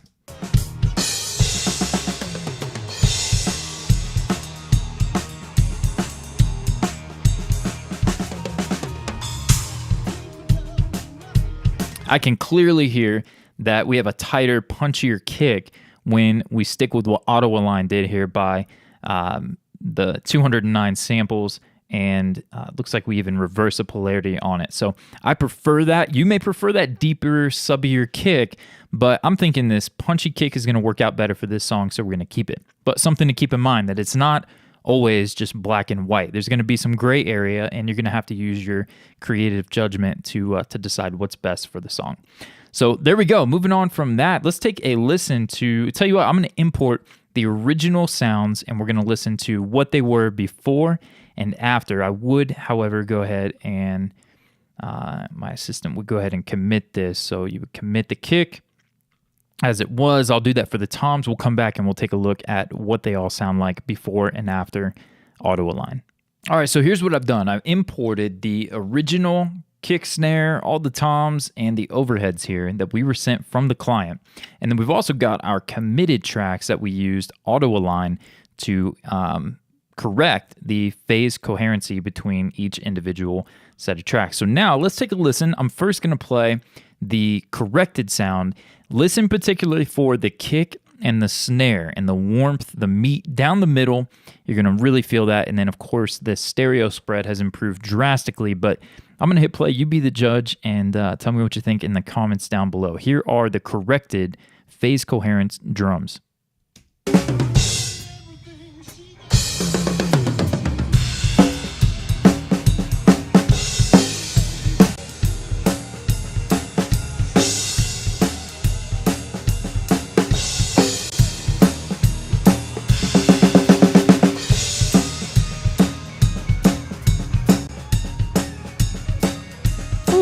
The snare almost disappears. So there is the power of adjusting phase coherency. Now, if you want to see this done manually, let me know in the comments down below. You can, of course, take and go track by track.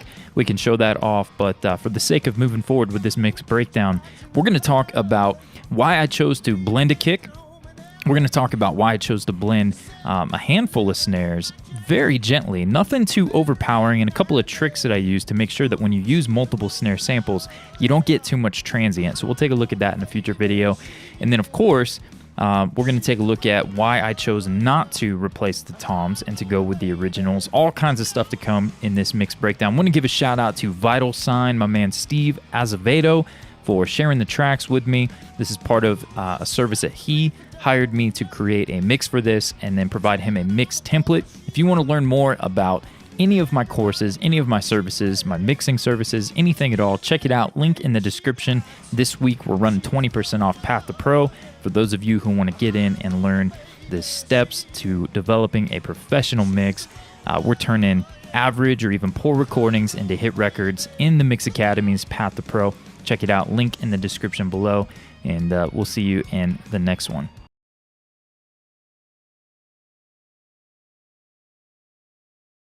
All right, mixing secret number 6, we're going to talk drums. I've got a couple of techniques here that I hope are going to help you on your next drum mix. As a guitarist, I'm a very frustrated drummer. I wish I could play them as well as I could mix them, but it's just not the case. Here, I'm going to show you a before and after of some live drums that have come to us from my man Steven Mixon sent this in. He contributed a song that we're going to do a complete mix breakdown for inside Path to Pro. But here we have some live drums straight off the console from his church.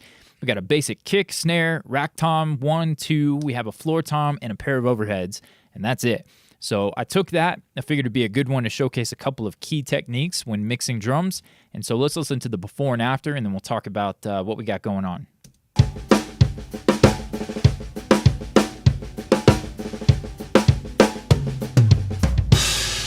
All right, and then here's what I did. Super quick and not in context, so go easy on me, but here we go.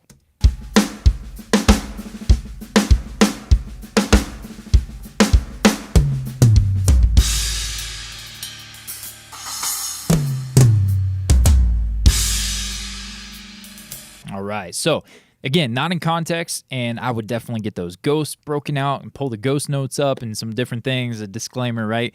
The mixing engineer, the curse of a mixer, but I really dig where we're going with this, and most of it is from the original sounds. So we'll talk maybe kick drum processing, snare drum processing, but the number one thing you got to be aware of when mixing drums is to check your phase coherency. And so in this particular mix, we'll play a kick drum here that we've got, a pretty chill little 4 on the floor, just kind of holding the beat down. Okay, here's my processing. Okay, and so I feel like I was able to get something pretty good from that dry, unprocessed sound, but I felt like it needed a little bit of extra oomph. I wanted to rely mostly on the original sound. The dynamics change quite a bit, and while Trigger with maybe the Blackbird bundle does it better than most, retains dynamics if you choose to replace the drum, I wanted to retain the original performance and give a go to use their original sound the best I could. So there you go. You have a pretty decent sound from that. But I wanted to blend a sample in to fatten it up, add a little bit of sustain that didn't include the bleed. And so I chose to use a kick sample. This is a sample that goes into my course, Mixing Drums, Mixing Gospel, Drum Workshop. We've got a whole bunch of samples and a whole sample pack for you guys when you join. But here is my kick sample of choice. Okay, and I've kept it fairly tame. Again, most of the sound is the original live drum. But if I go to blend this sound in, we'll turn that down and just kind of pull it up a little bit. You'll notice something happens.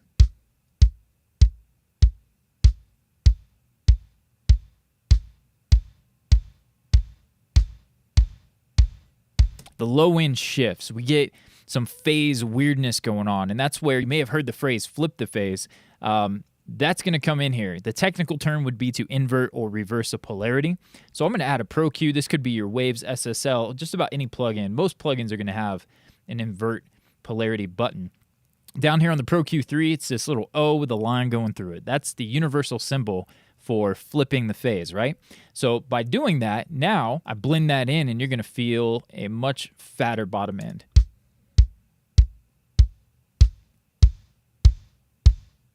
Oh yeah.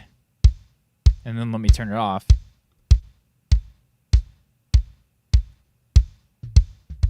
And there's our punch, there's our fatness, hovering around the fundamental where we want that kick to sit. All right, so I did have to do the same thing for the snare, but it wasn't because the snare sample I blended in needed to be inverted, it was actually because the snare to the overheads, which is why I usually use Sound Radix Auto Align from the very beginning.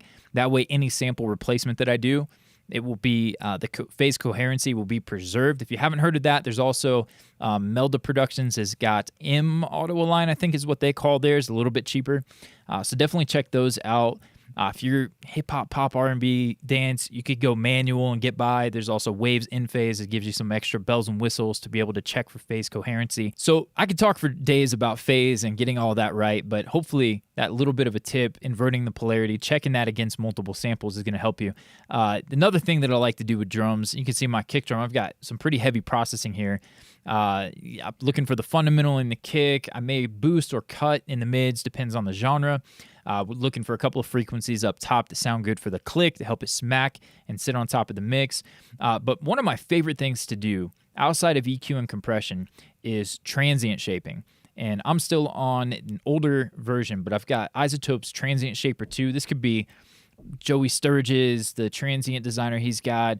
SPL, love that, either Attacker or the whole transient designer. Tons of great plugins out there that'll do this. I like the Isotope for the multiband facet and the fact that I can set these crossover points pretty flexible. I still need to hit them up and upgrade. But you can see here, I didn't want too much of the sustain in that particular kick. I wanted to tighten it up. I did gate it, but I also wanted to pull back and then just give a little bit of boost. I've pulled back the mid sustain a bit, but check this out. I'm almost using this transient shaper as an EQ to boost top in into this particular kick. It is transient shaping. It is going to give it more transient, more attack the way I've dialed it in. But check out the difference in this kick drum with and without this EQ.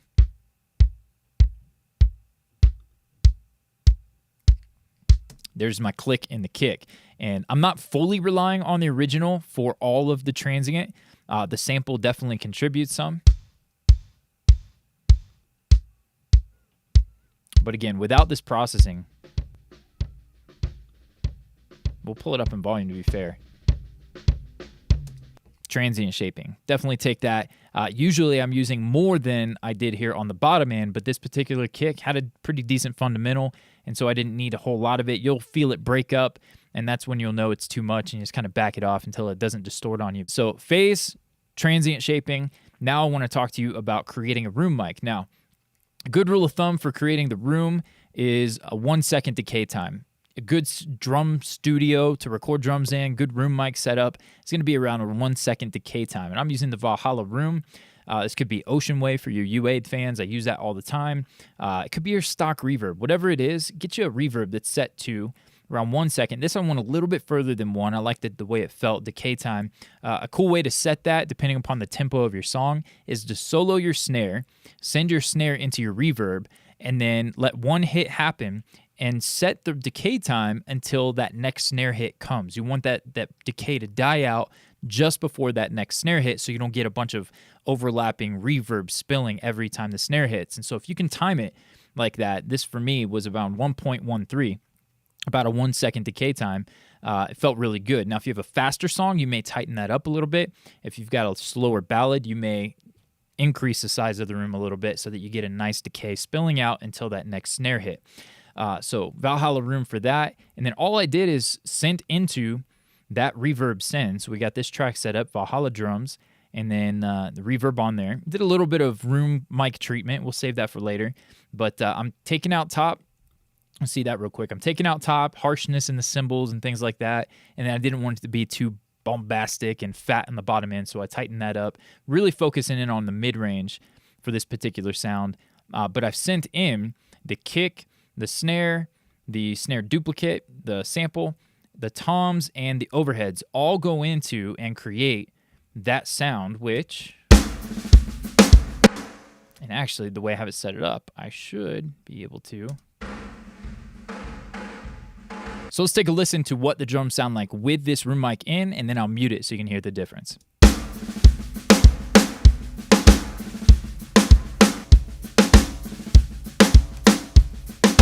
It sounds boring. So hopefully you dig that. A couple of techniques to help you step up your drum mixes you may or may not have heard of or seen in action, but there we go. So moving on.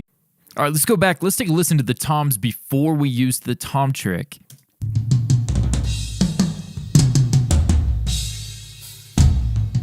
So you can hear cymbal bleed. Yeah, we want to get rid of that. Now let's listen to the toms with the tom trick processing.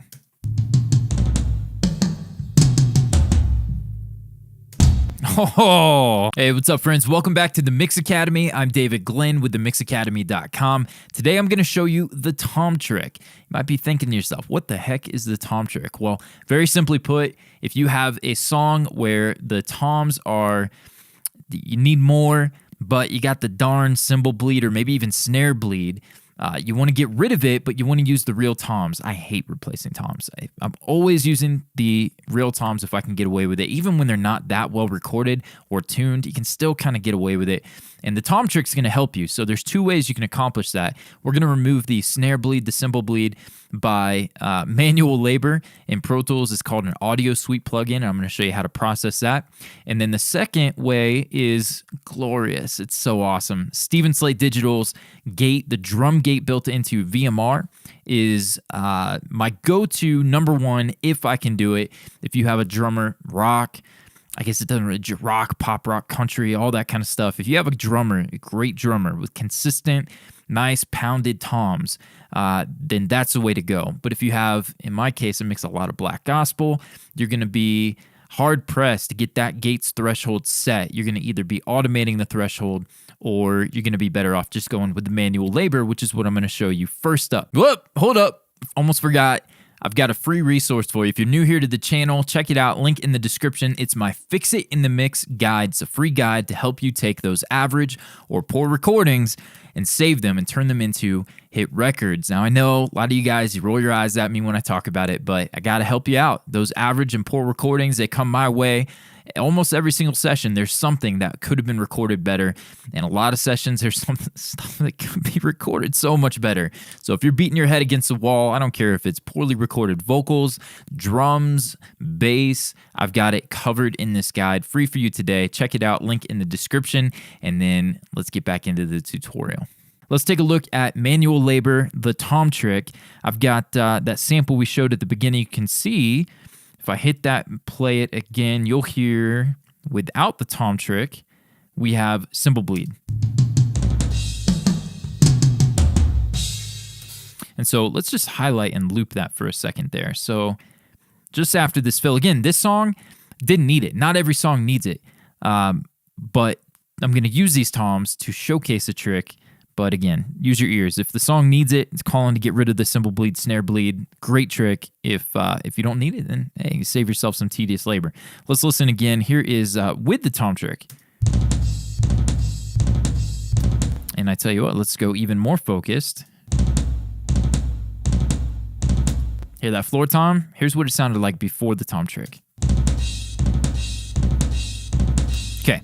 So enough showing off, let's actually look at the technique. So basically, let's go back to, so here we have the set of toms with no tom trick. We're going to go to our audio suite and pick an EQ. Now, Logic, Studio One, Reaper, this is going to be whatever they call their audio suite plugins. It's where you're going to commit the processing to a snippet or a region that you've selected instead of a plugin insert where it's going to impact the whole track. So audio suite plugins for us Pro Tools guys. I'm going to go in here. I'm going to place a high cut, and it's as simple as that. We're going to go down. I'm going to tighten the dB per octave slope. I like to go around 36 dB per octave, and 300, 200, 150. It depends on the toms, the tuning, but usually 350 is perfectly fine. And what we're going to do is we're going to go in, zoom in, and let's just work with this floor tom here. You can see, and then we have a cymbal hit. So we have the roll from the tom, and then just after the transient of that last tom hit, we've got cymbal bleed. So I'm going to go and I'm going to select everything to that next hit. Now, you could get more tedious and you could go in and delete all the stuff that's not toms, all that space in betweens, kind of a standard practice in editing to edit toms and just get rid of the gaps. This takes that technique, it's that on steroids. It takes it to the next level. And so all we're going to do is take that selection here, okay, and I'm going to come up and I'm going to process or render that high cut. That's it. So now all we have left is the sustain from the tom. Okay. I wish that would be it. That would be a little bit faster, but we do have to go in a little bit of cleanup work. If you come in here, you're going to see a little bit of a glitch if you don't edit. So we're going to put a crossfade in Pro Tools. I've got the Smart tool on. Otherwise, you would need to come in and select it, Command F for a fade and place your fade there. But if you're working with the Smart tool, it's all 3+ tools combined, then you can just go ahead and click right there. You're good to go. And then what you could do is you could come in here and put a fade out. For this, I decided to keep the toms in, so I'm not clearing that gap out, but maybe you want that tom to die out right there. So you could put a break and just delete that, or trim everything after your call and then maybe put a fade, and so now you have... So it just depends on the extension, the decay that you want to allow that tom to have. Now you can see how that might be tedious to go to every single tom, every single hit. Or what I like to do is I'll solo rack tom 1. I'll just go listening, and I'll look for, you can usually see right here where the transient's nice and no tom trick necessary there, right? And even that cymbal bleed right there. I mean, you could if you wanted to, but that's getting a little bit anal, we'll say. All right. Again, do you want it? You go in. Really what I'm looking for is where you have a tom and then immediately a cymbal. Like you didn't get any sustain and then the cymbal whacks you in the face. And so I'll go through every single hit, and something my assistant will do in MIXPrep, and go through and do the tom trick. So there you go. We saw the tom trick, manual labor, super sweet. You saw the result. All right, now let's check out the slate gate, the easy way. If you have consistent tom hits, it could be consistently light tom hits, heavy tom hits, but if you go from ghosting or dynamic, soft dynamics to louder dynamic performance on the toms, it's probably going to be better for you to just go the manual labor. I know it's tedious, but you're going to get better results. But for those times when you have consistent tom hits, let's take a look at the tom trick within Steven Slate's gate, the drums gate. You come over here to the dynamics knob, you scroll down, and you're going to see you've got the classic gate, and then you've got the drums gate. Incredible that they've built in detection filters, low cut and high cut filters into the resonance or the sustain of the tom, the body, or you can also set it independent the transient of the hit. And so you can really shape and dial in the tom trick within a plugin. And I think it may have been Boz Miller had a plugin that allowed you to do this on toms. I didn't have much experience with it, but this is just beautifully implemented. Slate, kudos to them for creating this. And again, like I said, if you've got consistently hit toms, this is going to be the way to go. Let's take a listen. Enough yapping. Let's hear it without it, and then I'll put it in.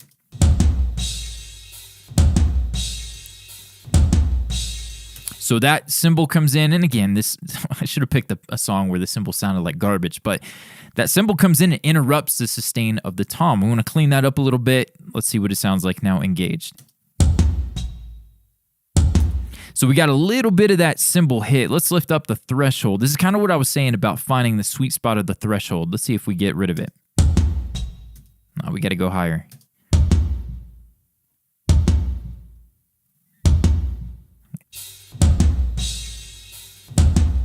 Yeah.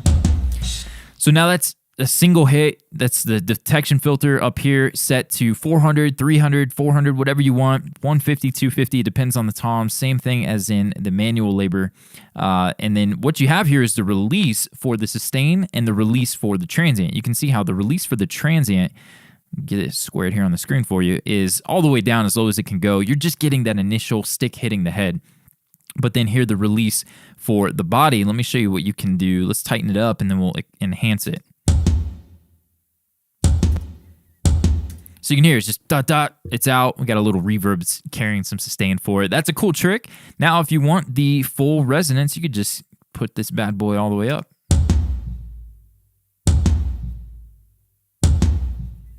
And now you have that control. Again, the transient, if we lift this up, you're going to hear that cymbal bleed again. Less of it because the gate is starting to engage around the time that the cymbal's coming in. But anyways, I think you guys get the point. But basically, it's the high cut in the... can't talk. The high cut in the dynamics filter section of the gate, both down here and up here above. And we can really clamp down on them here. And then, of course, setting your transient, just crank that all the way down to 50 milliseconds. You're going to be just fine doing that. And then you can tighten the tom up again. That's a good example. That sound right there, the choked tom sound, is what you get when you only edit and delete everything. So that's where you like go in and you edit the cymbal out. You just delete it. You get these choked tom sounds and you're trying to revive it with reverb, and it just doesn't work. So sweet, we've got Slate's Gate here. You've got the manual labor.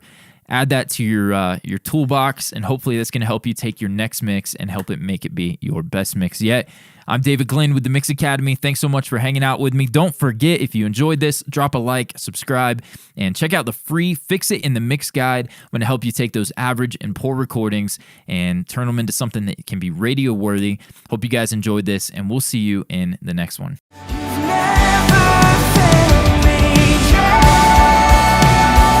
Hey friends, welcome back to the Mix Academy. I'm David Glenn with themixacademy.com, and we're continuing on our How to Finish a Mix series. I decided to break up that last video. We went over an hour, so yeah, we're not going to do that this time. I'm pretty sure we're going to get, I told my wife it was going to be 15 or 20 minutes for that last video, so I won't even say something. I'm just zip it. We're going to get to work. I've got my notes here. Go ahead and pull these up. I want to get to the lead vocal throws and that kind of stuff, but man, I'm hurting for some drum automation, so I figured let's take a look at that. We're going to look at, I tell you what, let's first do the snare automation. And again, I'm going to put timestamps so that you guys don't have to sit through every little thing, but we're going to go to this snare. Basically, we've got, if you're new to the series, definitely look in the link in the description. It's going to take you back to the previous videos, and whoop, pump the brakes. I forgot. Hey, if you guys are struggling with average or poor recordings, you want to learn how to take those and mix great sounding tracks, Fix It in the Mix. FixItInTheMix.com, I believe, is the link. It's in the description. It's been a long couple of weeks staying up late, but I'm going to help you take those average or poor recordings, turn them into awesome sounding mixes. Link in the description. Free guide for you today. Now let's look at this snare track. We have the original snare. I'll hit solo. Let's play that. And I tell you what, we're going to be working. We want the vocal in, but for now, for this quick little example, right? I'm going to put that away. Come back up to the snare. So we got some processing. Cool snare sound. Here's the original with nothing.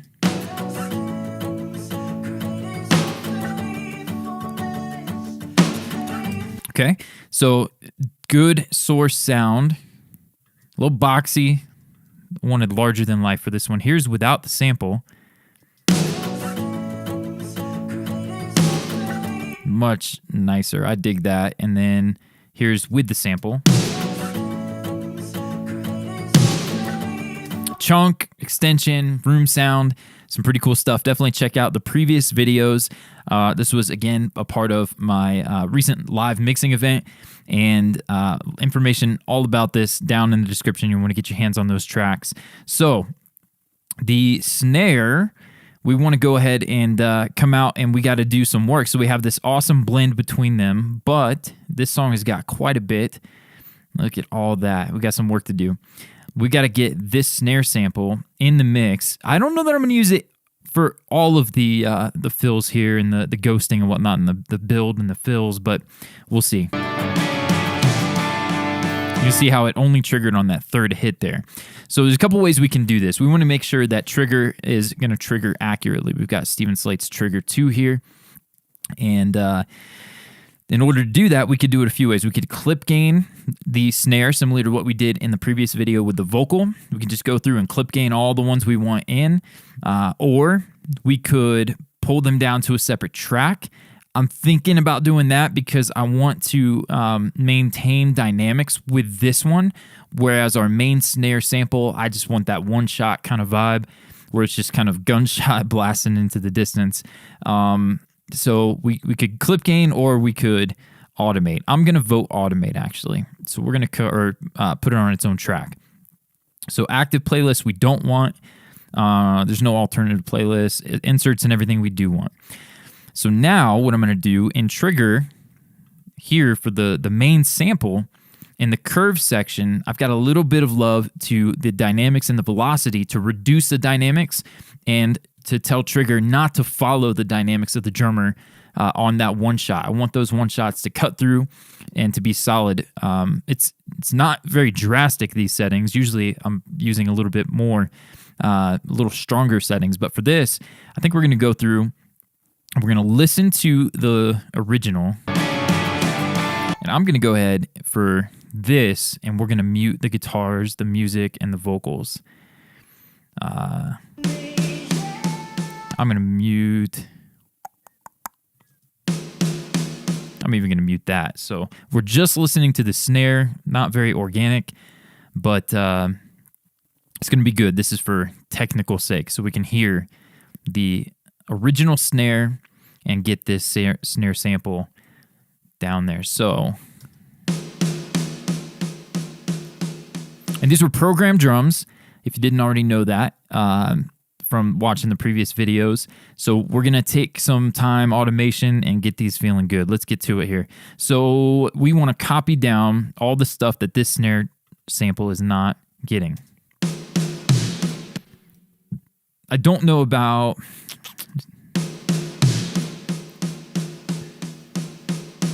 Let's hear the drums.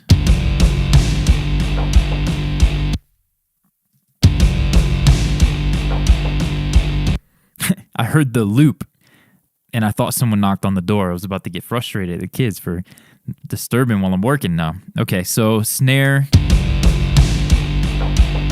So yeah, I want these three in there. So I tell you what, for these three, I want them to be louder. So we are gonna clip gain those. But I need some volume automation for them. We can't just have ba ba ba, blasting in the distance there. So we're gonna do a crescendo. Volume wise, now here I'm using volume automation.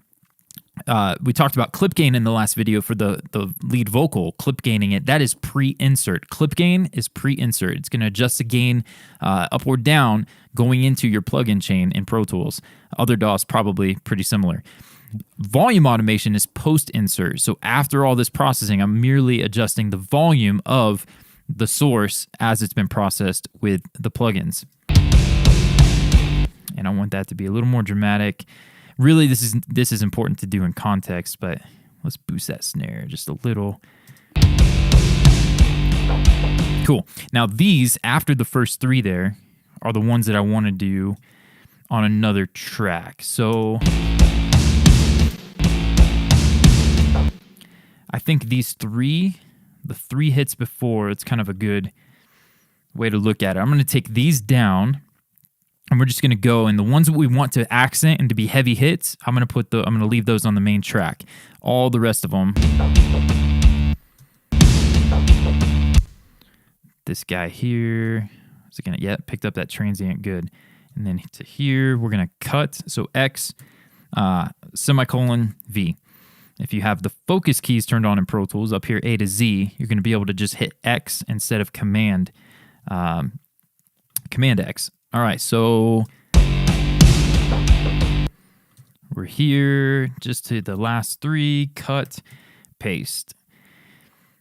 Same thing, got that build. Now here,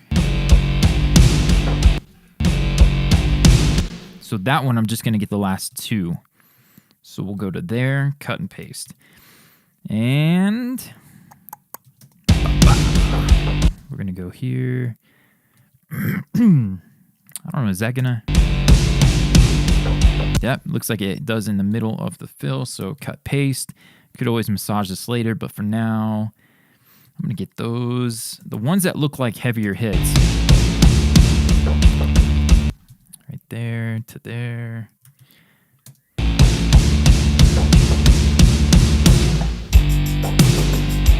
Okay, do we have that ever again? Nope, good. Okay, so we got the fill. Is it the only? Yep, okay, so that is done. Now what we need to do is set our gain staging and our velocities. I'm going to go here and do consolidate all this. And let's take a listen and see if we get anything. So no, we don't have anything. So here's what we're going to do. I'm going to pull up the gain staging until trigger is triggering these. Okay, so it still needs to come up because we've got eighth notes.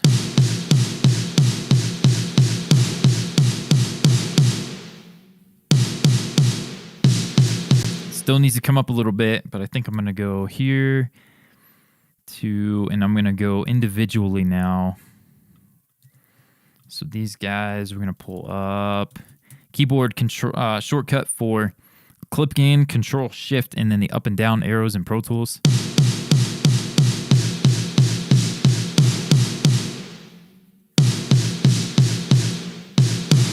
Do you hear how there's some slightly different character in the hits? I'm going to fix that in a minute.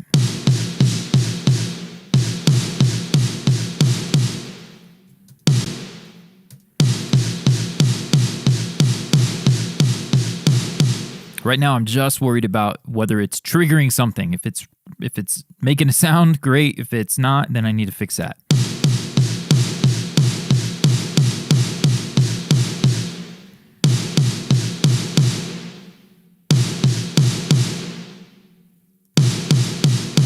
Okay, so that's all very unnatural. Remember, we want it to follow.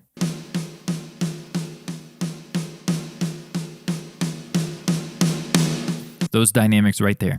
So how we're going to do that is, first and foremost, come in here, and we're going to take the velocity max, the range max, the velocity. I'm going to snap down. We're going to let it follow the dynamics and the velocity, but the max, we're going to make it to where it won't trigger a hard hit. And I'm going to find the sweet spot for that.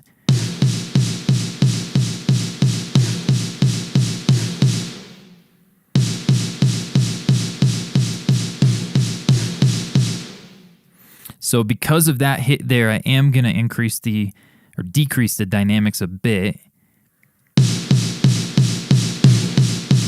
I got like a harder hit there, so we're going to pull it down.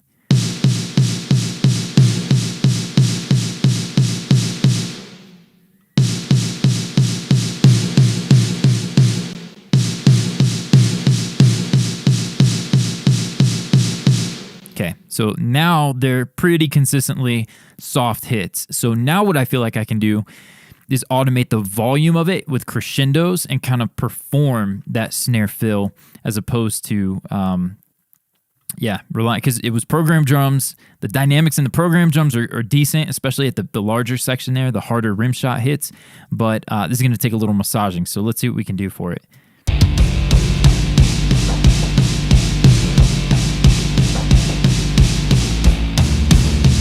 This guy needs to come up. That's a pretty hard hit. Cool. So obviously we got work to do here. So let's go to the volume automation, and I'm going to drag these down and even hear them coming down. Take note, I'm going to go down like 5 or 6 dB. Let's see what that sounds like.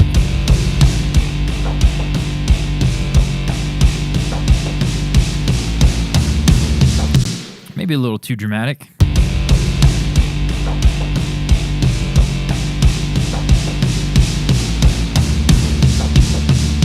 So where are we at there? That was minus 12.4. Tell you what, I'm going to tab to transient, select that, copy. Tab to transient, select that, copy. And I'm going to probably be in the ballpark. And I'm just going to go through and paste these in. This one we'll do manually. Minus 12 or so. Same thing here. I'm going to put one there. And here as well. So we're just trying to make sure that we don't lose.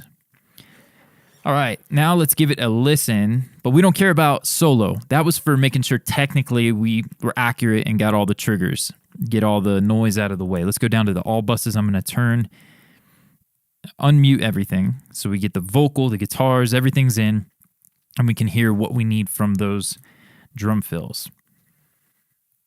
Excuse me.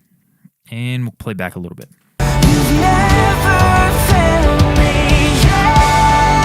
that was weak. So here we need some volume automation and probably I was overthinking it. So and this one is dying off on us because of this right here. So we're going to let that ring out.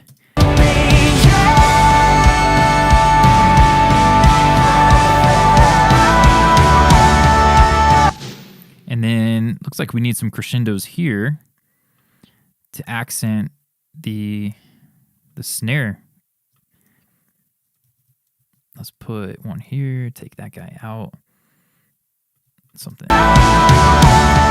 No.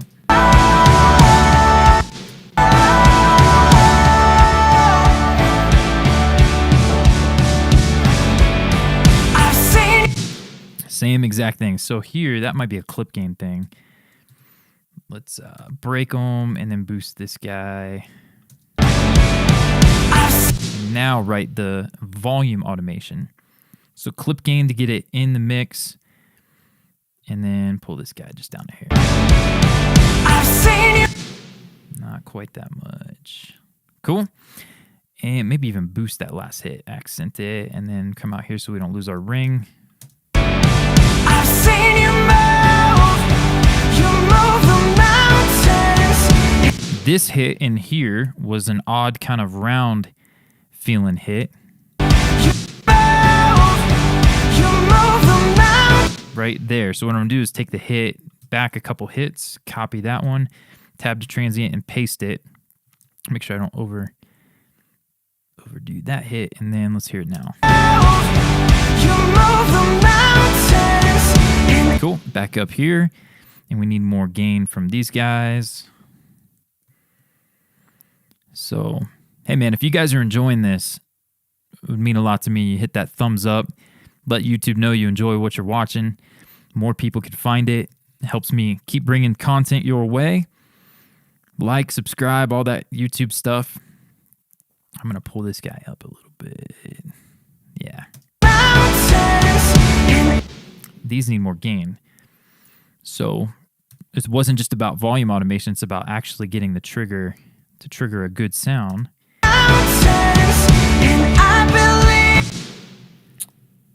Go a little more and a little more dramatic on the build there.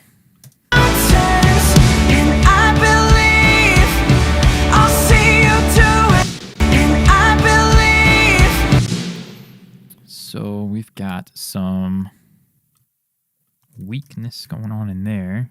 And I believe I'll see you do it again. I'll tell you, that was really weak. So we're going to lift the level here towards the end and definitely boost these guys. And then this needs to come up.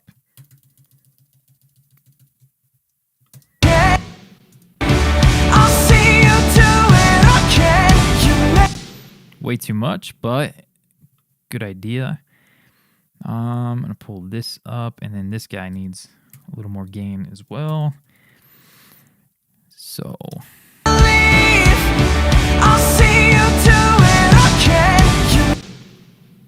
way too much on the volume automation there, but that should work. And then this guy, I'm going to copy that hit, paste it here, zoom in and make sure I don't lose my transient.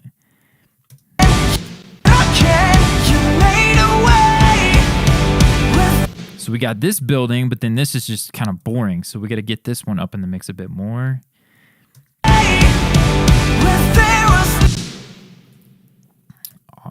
We need a little bit. That hits fine.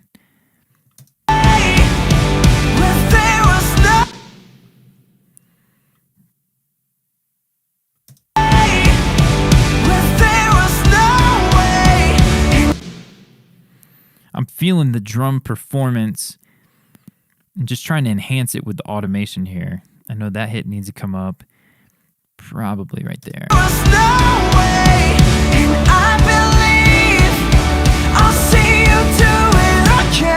So that is going to be one long fill, but this kind of died off on me.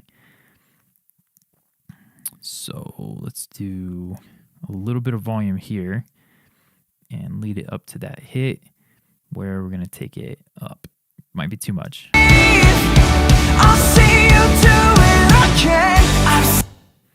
And these last 3 hits, I want all of these up. Maybe 2.5 dB.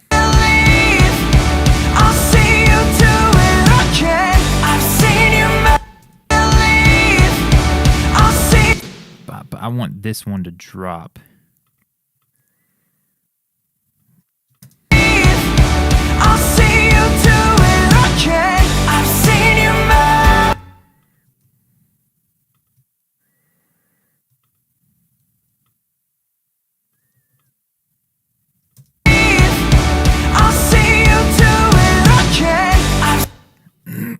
Excuse me.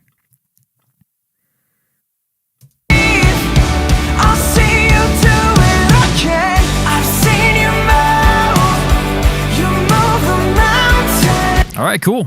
I think that did it. I said I wasn't going to take forever on it, but hey, man, tweaking and just kind of letting it happen. So drum fill, I did mess with this drum fill around 3 minutes. It does not need to come up. The drums are already pretty smacky on top.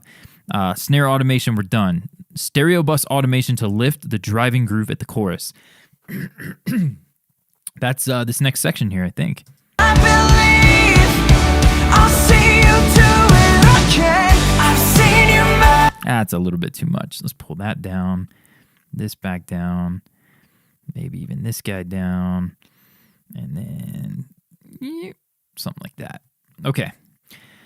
Now, the stereo, did I put a minute mark? I did not. Shame on me. So stereo automation, stereo bus automation, the first big kick snare pattern.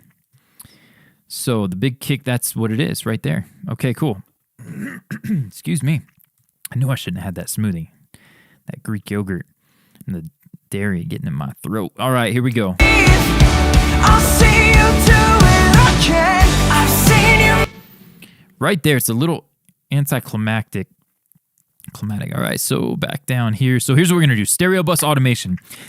When the track is not, and even when the track is well arranged and giving you good energy to lift the chorus, shoot things out wide, gets bigger, fuller, louder. This can still be a good technique. I've taught it a ton.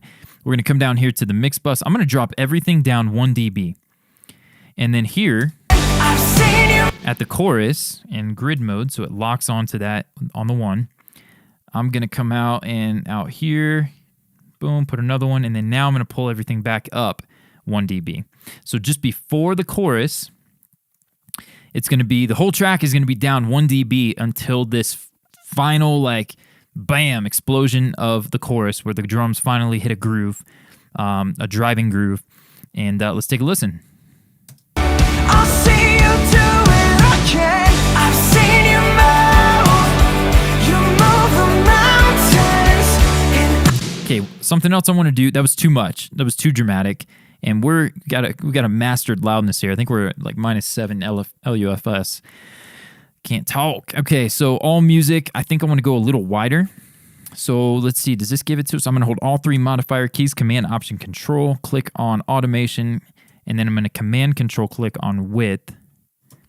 And it did not give it to us, but did it give it to us here? So yeah. So bam, we're going to go to Width. And at that same point, from there to the end of the song, I'm going to add back up to the volume, all music bus. I'm going to go even wider. I'm going to go to like 60%. You made a way where there was no way, and I believe I'll see you do it again. I've seen you move. Yeah, love that. So that's great. The only problem is it's a little bit too much of a transition, too jumpy. So we could pull the whole mix down 0.5 dB and then only let this go 0.5 dB there. But I have a feeling that with the intro being intimate and these drums coming in, I think we have maybe somewhere in here. Jesus, yes, you promised. Right there. We're going to come up half a dB there. Does it go back down though? Nope, that's where it builds. So My heart will sing your praise again. So we're going to go from the start of the drums and the toms there, and we're going to go to our mix bus. This is our master out, by the way. The mix bus for me is the stereo bus is all that stuff. Definitely check out the other videos where I explain it, my template, all free here on the channel. And we're going to go from that breakpoint to our other one. Let's zoom in on this other one. Yep, we're good. And we're going to pull the pre-chorus here up half a dB. So now we're down 1 dB, up half a dB when the drums come in and give us that kind of anthemic, ambient, kick, snare, flam kind of thing going on. And then now we're only going half a dB at the driving groove, so it's not so dramatic. So let's take a listen to both of those sections.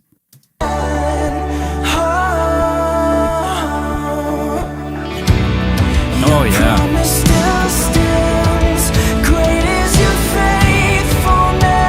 And then out here at the chorus. I'll see you do it again. I've seen you move. You move the mountains, and I believe. Now the music, so the width also boosts the gain a little bit, and I don't want that. So I'm going to go to the end of the song, select all that, all music. Different imagers react different ways. Yep, we're set correctly there. But now I'm going to take the Command Control click on the volume knob, snap the automation lane, Command fine tune this down. I'm going to come down, I think, a dB. Let's see. I'll see you do it again. You made a way where there was no way, and I believe. I'll see you do it again. I've seen you move. Not bad. I'm going to a little bit, maybe closer to there. Cool.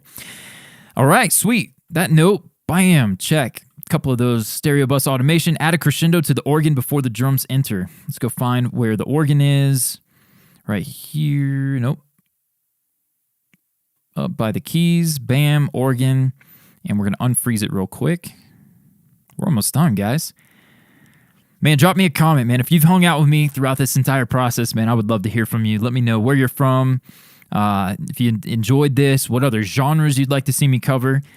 Man, would love to hang out with you in the chat a bit. So comments down below, chat. I've been going live so much, I just keep saying chat. But hey, in the comments down below, would appreciate you guys. Let's see. Right there. Hey, tab to transient knows what's up. Snap me right to the spot. Okay.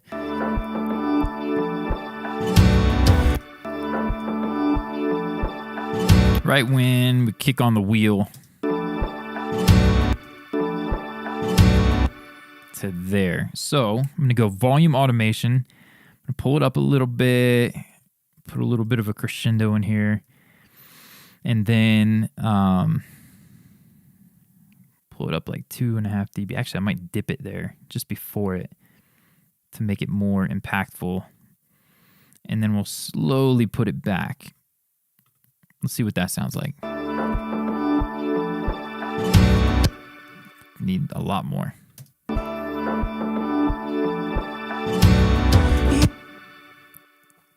You know what else could help there is sending it to an effect. Or, I have an idea. Let's throw on this kind of auto panning thing from within Slate's Murda Melodies. We're going to go in here to motion and just crank that. And we're going to turn this up as well. And that guy. You know what we're going to do? I'm going to we're going to send the organ to a new track. Murda organ. Solo Saphic. Command click on the S there for solo. We're going to come down. We're going to bust that to all effects. And then we're going to move the Murda to Murda organ here. So now we're sending it into that way. So basically what I just did, if I would have automated, I was going to automate the Murda plugin, Murda Melodies, so that the organ had like a splash of reverb, swells in, and then but if I do it on the track, when I bypass the track to bring it in and then put it away, that reverb would just cut off, and I don't want that. I want it to spill out. So we're going to go ahead and come up here. Now we're going to use a send, and we're going to do touch.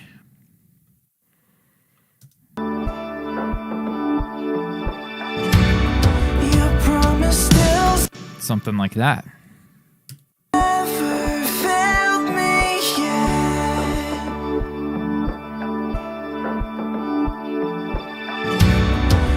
I'm going to start it a little sooner. So to get that, we're going to click on not the plugin, but the send into it. Command Control click on the automation there, and you can see what I drew in. And I'm actually going to come back. I'm going to let it gradually fade in from here. And we could just do it again, but let's cut that. Maybe cut these. Cut that. Bam, something like that.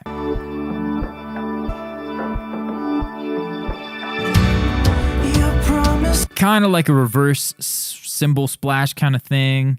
A little bit more in here, and maybe a little less mid-range in the effect here. Let's go for our inf EQ. And we'll take out kind of the 5 to 8K range there. A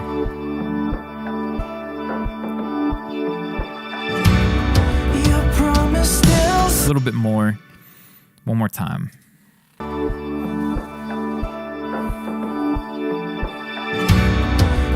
Need more of that top end gone. So it might be a little lower in the range. Let's try that.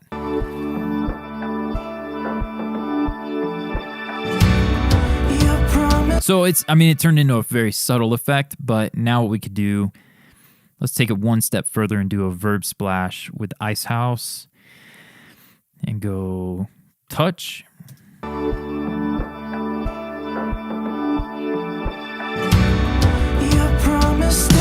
Cool.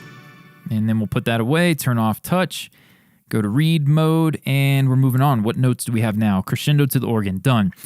Vocal delay throws and the verb throws, I'm going to save for its own video. We're going to pick a pad. I did that. The vocal automation from Murda video. So the vocal automation from the Murda Melodies video that I did featuring Slate's Murda Melodies, that video, I'm going to recreate that exactly the way that I showed you in that video. So I'm just going to link in the description. Go check that video out so we can not keep you here for 2 hours. The piano and verb for the guitars, I do want to hit those. And then this is mix one for me. After we hit these couple of things, this is where I would say I'm proud of this. If it were my baby, I would be proud to release it. That's where I'm going to check all the boxes that I've got notes for and send it to the artist, and then let them use their taste and discernment and all that good stuff. So let's go to those guitars. We can send in without, so let's go here without unfreezing them. Let's go to the Studio Be Close. I just want to add a little bit of warmth to these guys. And let's find them and make sure this is going to work. And let's come down here for the sake of the tutorial, and we're going to mute the vocals, the drums, and the high end.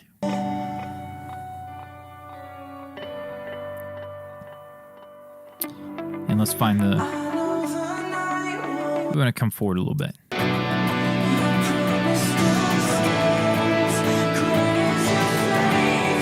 Tell you what, I think my reverb is... No, it's not.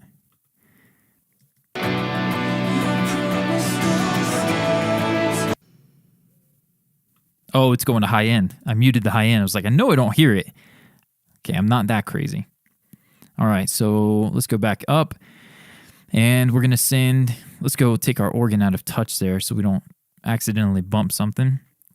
And we'll go back here to the guitars. And now let's hear it.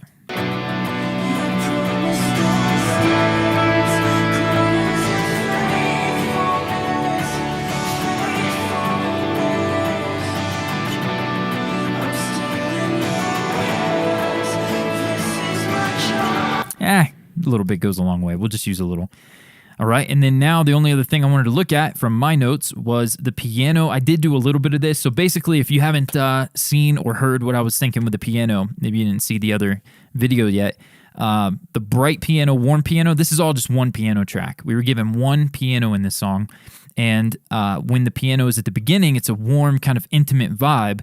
But in the chorus, if I don't brighten that piano up, you're not going to feel it stabbing or why I even have the piano, because it's just not going to cut through. It's going to be harmonic noise, kind of sustained. And I wanted it to cut. So I split the piano into three tracks. We have the bright piano for when the drums come in. Here's the EQ on that. So a little bit of a high pass, but a lot of top end, kind of that Elton John piano vibe. Just showed you that. Let's put that away. VMR, a little compression, I think. Nope, saturation from the Hollywood. Then I duplicated it. Same processing, except on the warm piano, less of a high pass and a little bit of a wide bell to boost some warmth into it, controlling the low mids, and 5K was a little something annoying in there. So same piano track, split two different ways. Here's the difference between the processing. Here's the warm piano. Bright piano.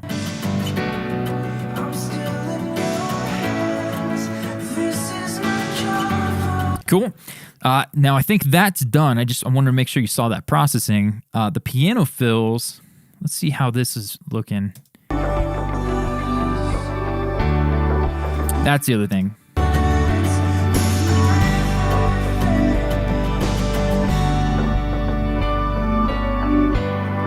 From here, this is warm piano. So now we're putting that back down there.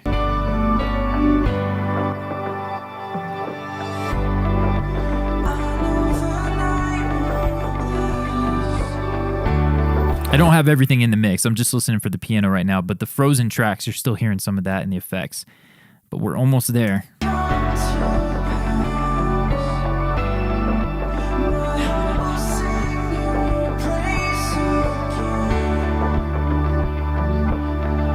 And then each of these are warm as well. I don't want that piano to cut there.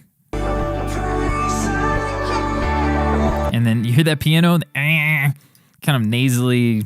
I don't want that there. I want it to be warm. So we're going to cut this line as well down here. I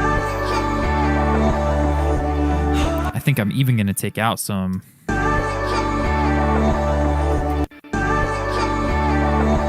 Yeah.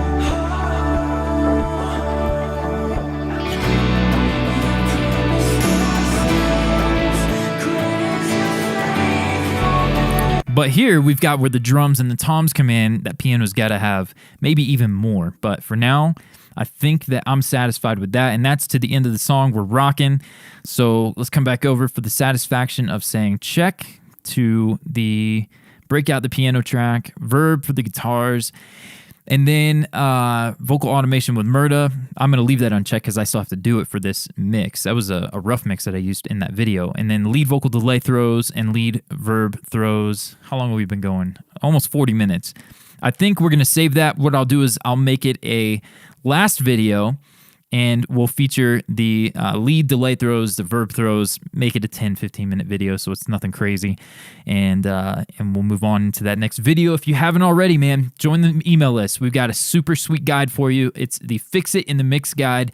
When you're sent those average, poor, terrible sounding tracks, this guide's going to help you deal with closet vocals, poor arrangements, using mute and automation. I'm going to walk you through a ton of tips and tricks on how to deal with basically crappy recordings, and I want you to get that. I want to get that in your hands, so check it out before it's gone. Thank you guys so much for hanging out with me. I'll see you in the next one. Hello and welcome back to the Mix Academy. I'm David Glenn with themixacademy.com. Today's tutorial is going to come to you straight out of one of my premium courses or from one of my mix breakdowns. We've got links in the description below if you want to check out more, but I also want to give you a heads up. We've got a newly unlocked multi-track archive where you're going to be able to download free multi-tracks just for signing up on the email list. You got that link in the description below. It's going to be the song of the month, as well as I've got a huge collection of multi-tracks featuring multiple genres for you guys to download. They are resume friendly, so you can mix it use it on your resume, promote your services, and all that good stuff and more at themixacademy.com. I hope you enjoyed this one. I scooped out some mid to help the overheads not take away from what we did with the direct mics. I'll show that as well in a second. But here is that EQ out and then in.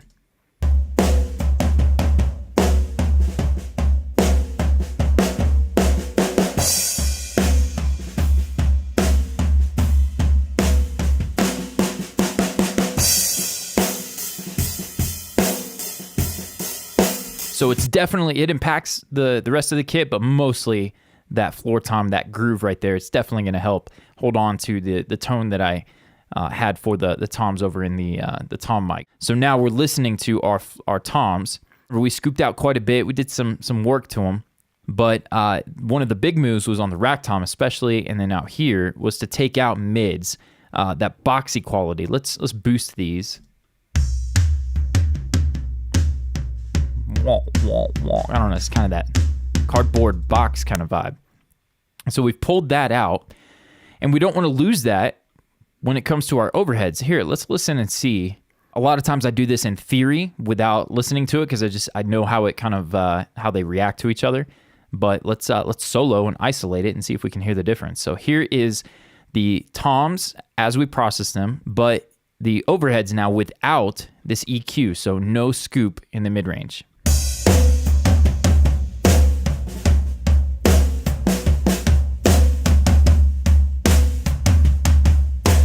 Come on now. That's a good 20-25% difference to help them go back to being a little more rounded out. Let's hear it in, and then I'll take it out. See if you guys can tell the difference.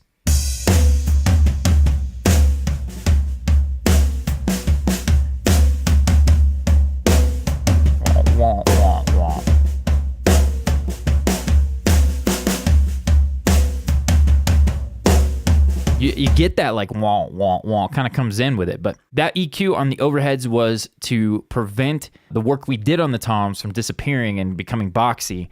So a little bit of love to the tom mics, a little bit of love to the overhead mics so that we get the sound out of the toms that we're going for.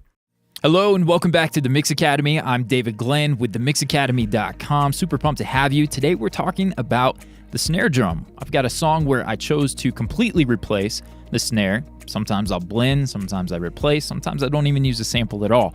But here we used a sample and just felt a little sterile. So I'm going to talk about how I brought some life back into it. But before we do, I want to share, I got a new thing called Song of the Month. Go check out themixacademy.com.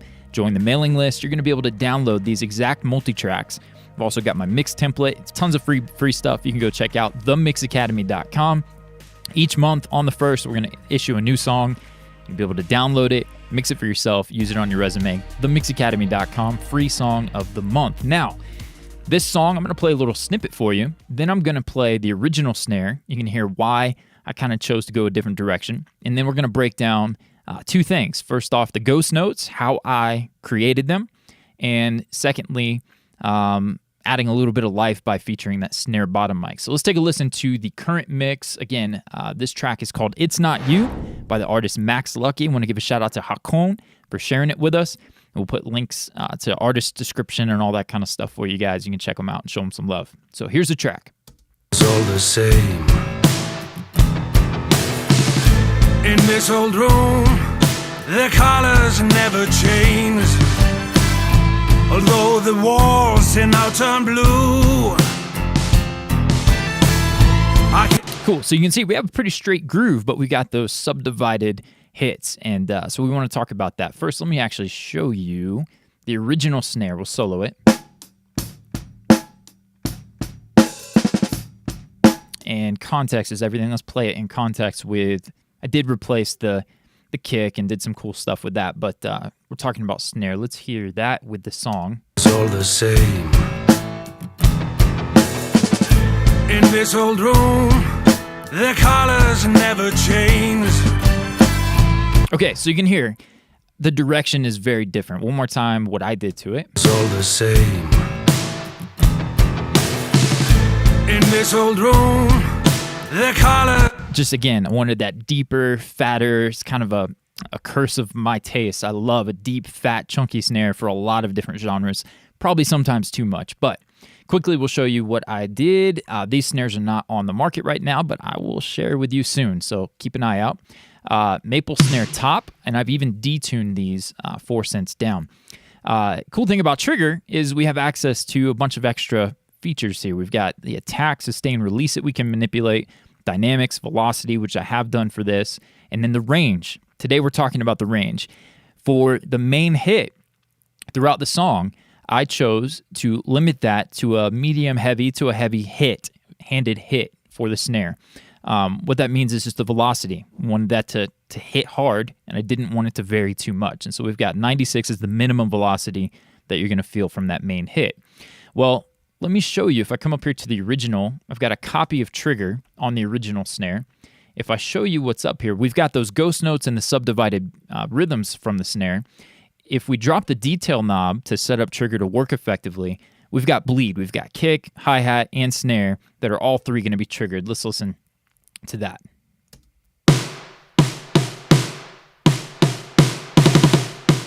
Okay, so we had to do something about that.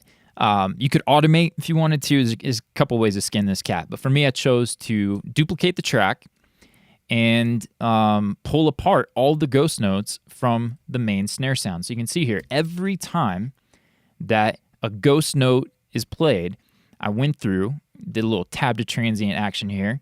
Let's show you an example of one from the top of the song. Here we go. So we've got this ghost fill right here. So original snare,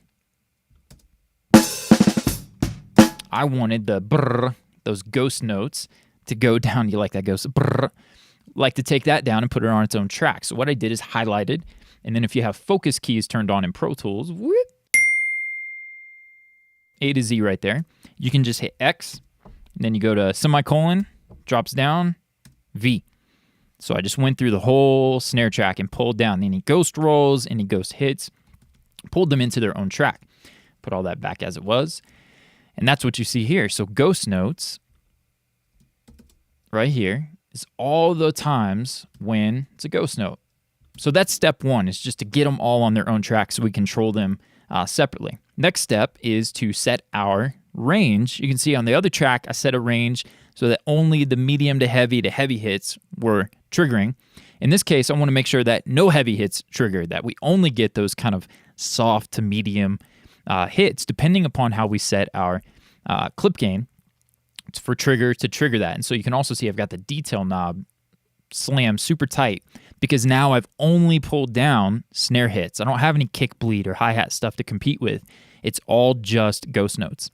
So you can see the hardest hit, the hardest hit that you're going to get on this track for the ghost notes is a 65 velocity. Hopefully that makes sense. So tracking along, let's take a listen to what one of those would look like. So if we have the original snare, play that real quick. Wanted to create that same fill. So now let's take a listen to our snare top and the ghost notes together. We got it, right? Whereas before, probably unnecessary to show this, but let's show it anyways. You had this kind of, it's just robot, gunshot, snare replace madness. Just doesn't feel natural, right? So at least now we've got something that's a little more natural. So that's the first step. I don't know if I showed you the snare top, add a little chunk for the ghost notes. A little bit of sizzle, just to give a little air to help it feel like that snare bottom mic is kind of coming forward a little bit, bringing a little bit of air to help sit those ghost notes on top of the mix, just a little bit there. So we talked about breaking all the ghost notes throughout the track. And then another cool thing is now that I've broken them all apart, I can control their gain independently. So we can go here to clip gain. And if I wanted that to be a heavier hit, more on that 65 velocity, I could just increase the clip gain. Or if there's one that's hitting a little too heavy for the vibe of the song, I could pull that down like I did. And I think in this case, it was pretty solid here, the ghost notes for the fills. But let's say that was triggering too much. Let's say I didn't want that first one. Control Shift and then hyphen will engage the clip gain line, or you can right click, show clip gain line. We could actually put like a crescendo here to where it's a little softer on that first hit. You can actually, you can get all kinds of creative with this. You can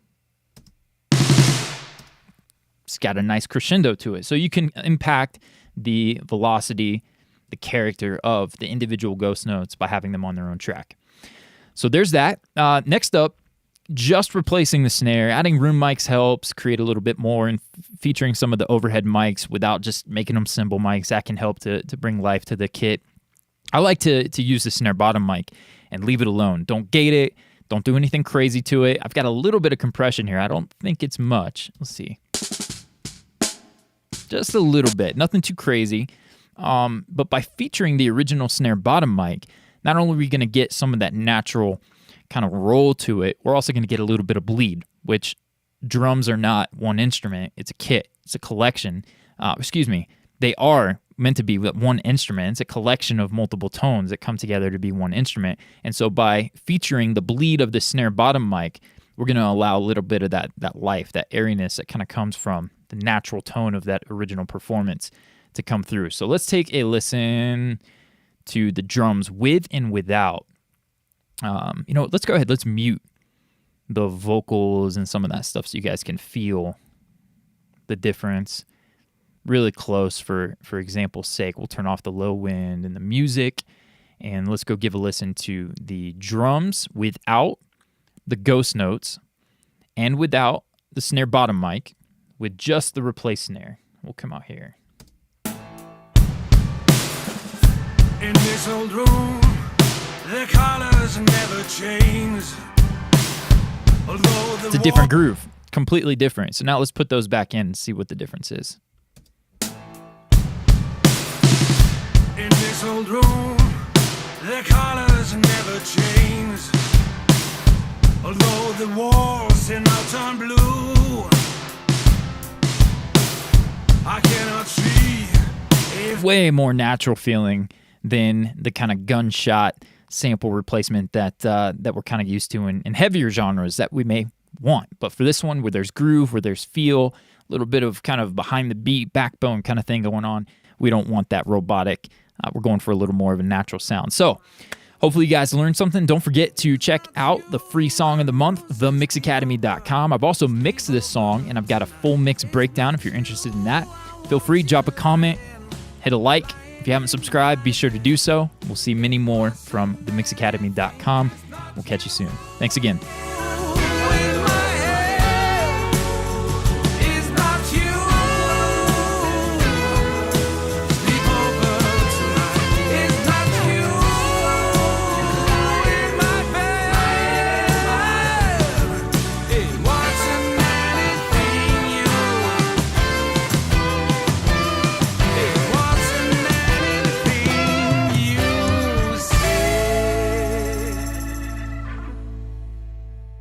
I tell you what, let's go back. Let's listen to Auto Align 2 with no processing, the raw tracks.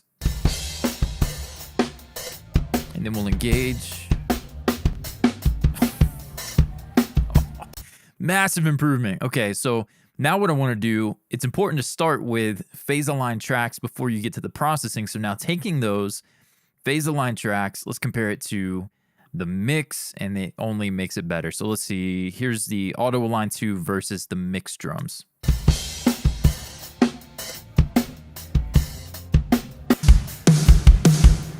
Welcome back to the Mix Academy. I'm David Glenn with themixacademy.com, and in today's video, as you saw, we've got a first look at SoundRadix's Auto Align 2. It's a big deal, man. I've been using Auto Align 1 for a long time. It takes me between 10 and 15 minutes to auto align the drums of a song, let alone any other additional tracks. It's part of my process every day, in and out as a professional mixer. 10 to 15 minutes per song. You get an album in. You can go ahead and chalk up a couple hours, switching between sessions. You're looking at maybe 2-3 hours to auto align a whole album. As you saw there, Auto Align 2 takes that 10 to 15 minutes and crushes it down to a measly 30 seconds to a minute. So we're going to take a look and compare, because it's great if it's faster, but is it better? Right now, we're going to look at Auto Align 1. I've got the raw files in here, no processing whatsoever, nothing's committed, and I made sure to level match the faders. Just for a quick example, I've just cranked it up plus 10 on the kick and whatnot, just to get a quick balance so it's not all overhead mics and bleed from the toms. But every example you're going to hear is the exact same set of drums with the exact same settings. So Here we go. This is the raw files. And then what we'll do is I'll switch over to the playlist that contains the auto-aligned version 1 auto-aligned drums.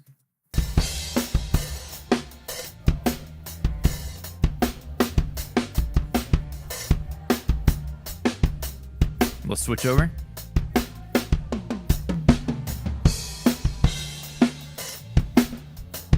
Yeah.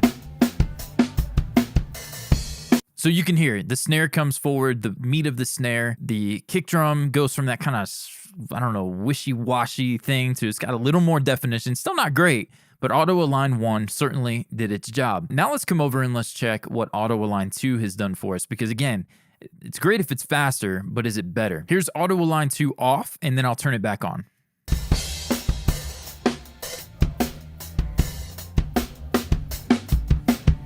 Oh yeah. It's laughable how much better that is. Now, here's the thing. Why do you need phase alignment? Well, obviously, you're going to get the best phase relationship with Auto Align. If you were to do this manually, easily could take you 30 minutes to an hour, and you probably still wouldn't be as solid of a result as using the plugin.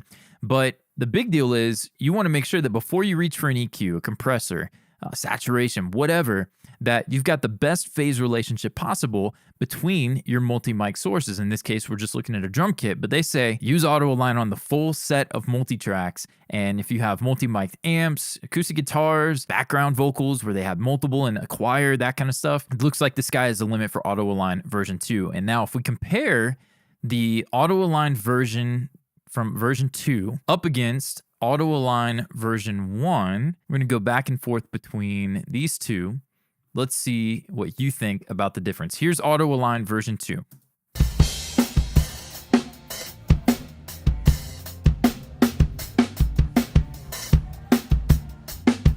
Cool. Now I'm going to go from version 2 to version 1.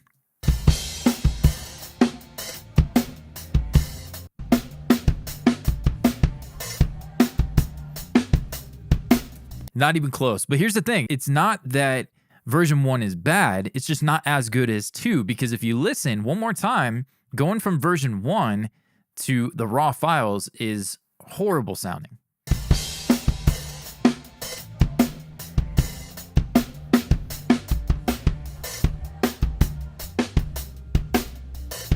Snare's out of phase. Yeah, we could invert the polarity of the snare bottom. That would probably improve a little bit. The kicks, maybe the same thing, but the fact that this thing is looking at, it blows my mind. So now, again, you can start with raw drums like this and start EQing and whatnot and fight that battle all day long, but I'm going to highly recommend Auto Align version 2. And then if you want to learn how to take drums that sound raw like this,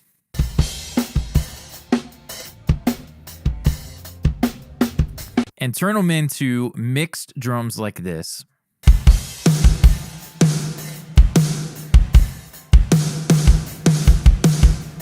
then all you got to do is check out the links in the description. I've got a Fix It in the Mix guide free for you today. Download the guide. It's going to walk you through how I'm doing things like drum augmentation, blending, replacing, cleanup, editing, all kinds of cool stuff in there, audio repair. I've got that there for you. And then if you want to mix this song, I don't think I played a full sample for you, but you want to get huge sounding mixes with depth and clarity and all of that good stuff, then definitely check out the link. I got the Mix Academy's VIP membership, and I will see you guys in the next one. All right, I tell you what, let's go back. Let's listen to the production that we added, the claps and the stomps, and then about a couple bars in, I'll mute it so we can hear the difference, see if it's making a good impact.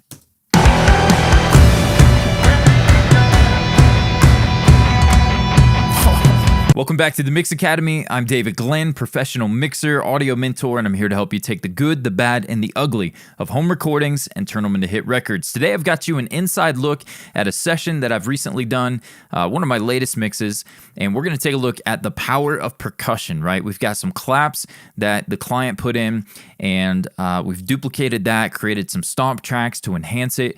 Very similar to blending kick drum samples or snare samples. We're blending some percussion samples, And I'm going to show you just heard the before and after. I'm going to show you exactly what I'm thinking when I get claps, shakers, tambourines, any of those kinds of things, how we're adding ambience, all that good stuff. But first, if you haven't already, I've got a set of multi-tracks here, this exact song that you can download, mix for yourself, use on your website, your resume to promote your services. And then I've included a full start to finish mix course that I usually would charge about $150 for. And all I'm asking for in exchange is a donation to my GoFundMe. It could be $1, $5, whatever you can. If you give over $300, then you're getting my all access, lifetime access to my courses. Over $500, you get all access and you're getting some one-on-one stuff. But recently hit some hard times the last few years. I've been dealing with some severe stroke-like symptoms and finally getting help for it. Got the MRI, the CT, mentioned it in a few videos now. They found a small brain cyst, whatever that means, a cyst on the brain, something like that. And we're going to be going to the neurologist. I have no medical insurance, so these funds have been a huge help, and I would greatly appreciate if you would consider that. But again, I'm not asking just for donations, including the course, bonus downloads. You get the mix template, drum samples, all the custom shots that I created for this exact session, and all that and more down in the description. So appreciate you with that. Now we're moving on. We're going to check out what we did to the percussion. So if I remember correctly, I think the band gave me the claps. And so these clap sounds, we'll show you soloed out what they sound like.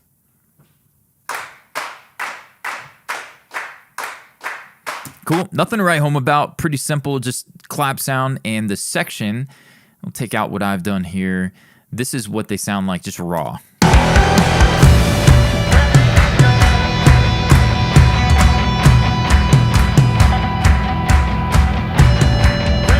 Sounds good, right? We could have just put this in the mix, cranked up the fader, and called it a day. You may do that with your mix if you take on this song. But for me, I wanted to bring out the ambience a little bit more. I wanted some ambiance, right? I wanted the decay of the room for it to sound a little more larger than life. So what I did, there was a couple of things. First up, I compressed it. I've got VMR. Pick any compressor you want. I love the FG401 here. Super quick to dial in, and I'm just smashing this thing. So I've got a kind of medium to slow attack, a fast-ish release, and 10 plus dB at all times, just smashing this thing, smamming, making up words now. Smashing this thing, check it out.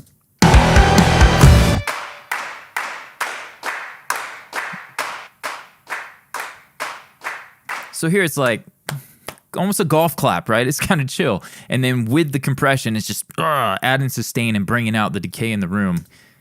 Here's without the compression and with it. Sounds like more people, sounds like a larger space. We're just pulling out the ambience and making it feel a little bit larger than life. And then I have used the mix knob here. So typically my process is to have it full on. I'll have whatever, what is this default to? It defaults with an open threshold, and then what I'm going to do is just clamp on it. Just nasty like, right? And in that case, I was like, maybe a little bit too squashed. And so instead of backing it off, I like that it's controlling the transient. So what I did is I pulled back on the mix knob. And sometimes what I'll do is I'll just back off the mix knob a little bit until it feels right. Other times I take it back down to 0 and blend in a little bit. Depends on how extreme I am with the compression. But in this case, you could see that where were we at originally? We were right there. And so that's where we landed. Felt good, moving on from there. So a little bit of compression. The other thing was I was hearing it in the mix and I was like, it's a little bit thin. It's just kind of like, I don't know, thin claps. And little girly claps, and I wanted it to be a little more man-sized claps for this section. We got energy, we needed to match the energy of the track. And so I added some low end to the claps, pulled out some mid-range and some little bit of top end there, upper mids, and boosted the fundamental-ish, kind of trying to really just pull forward some meat in the claps.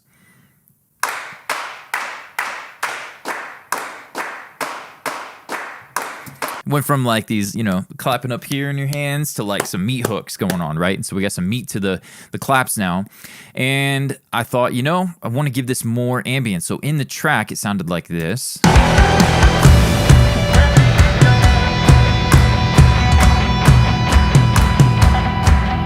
So it pulled forward the ambience a little bit, but in my head, I heard more ambience. I wanted more room sound.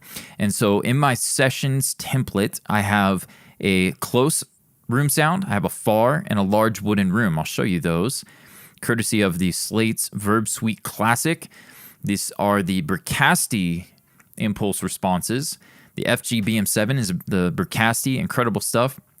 Actually, if you don't already have these, you can obviously subscribe to Slate. You'll get it powered by Liquid Sonics, or you can Google Bricasti, Bricasti, IRs, IR''S. And when you Google that, and there will come up a donation-based, similar to what I'm saying. Hey, give a buck, give whatever, and you can download the quote-unquote freeware Bricasti impulse responses. I used them for years. I don't know if there's a difference. I'm using these now, but I use those for 10 years or so. So they sound great. You get them for free, basically. Give a buck, whatever, and you can download these same sounds. So Studio B Close is my first one. Then I've got a Studio B Far. They're both about a half-second decay time. You'll see that, 500 milliseconds there.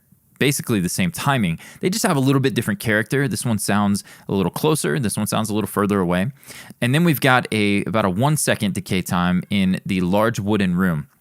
Again, from the Bricasti library.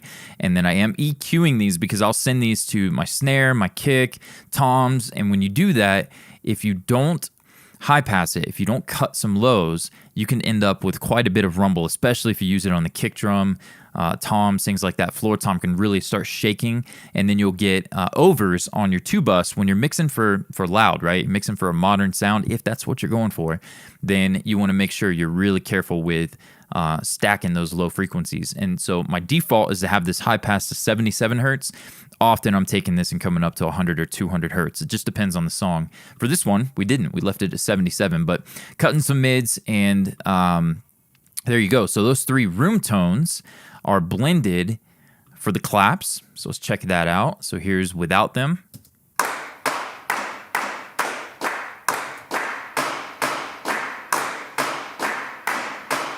So a little bit of each of those. You can see a little bit of close, far, and the Large Wooden Room. Quite a bit of each of them, actually. And it doesn't sound that great in solo. I mean, even if we listen to the raw file. It's thin, it's whatever. So now we got the compression and the EQ.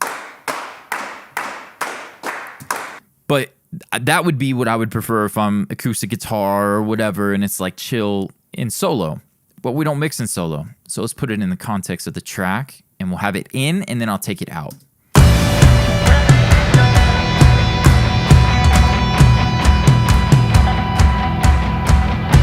We go from like energy and driving the track, we get the sustain and the room sound, to like this polite little children's clap, and that just didn't fit the song. So adding the blend of those 3, it worked. However, I still heard more. In my head, I was like, man, I just need some more meat. And so what I did is I duplicated their claps to this track here, and you can look, the file is the exact same name. Claps 101 right there is the exact same file as this one.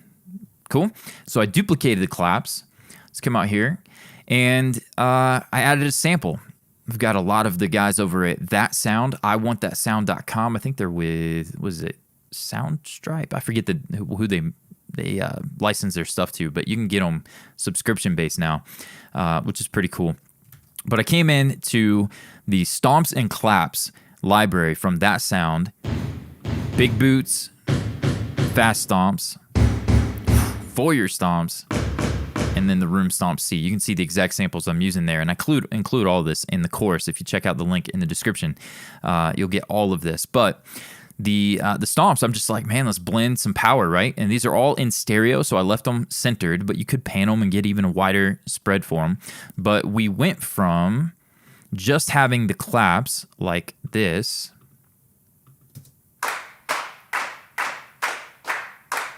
like Kumbaya over here, to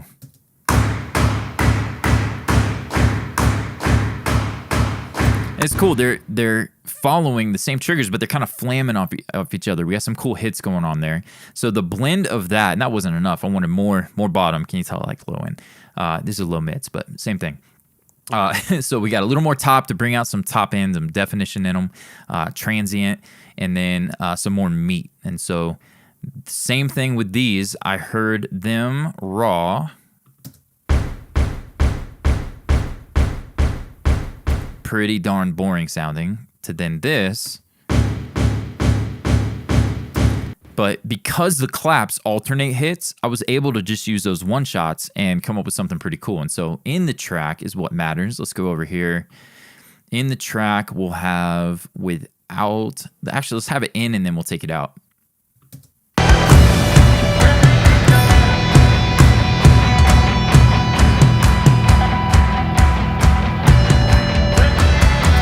Even with our processing, EQ, compression, and adding the room sound to the claps, they just fall apart. The track just goes from, again, this kind of like energy to kumbaya. And anyways, so you can see how compression, EQ is your friend, and blending samples. Sometimes you just got to dig out some more production and add to the track. The band loved it. They signed off on it.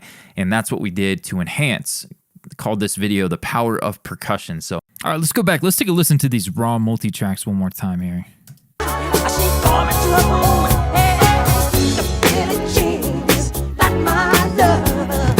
Right, my mix.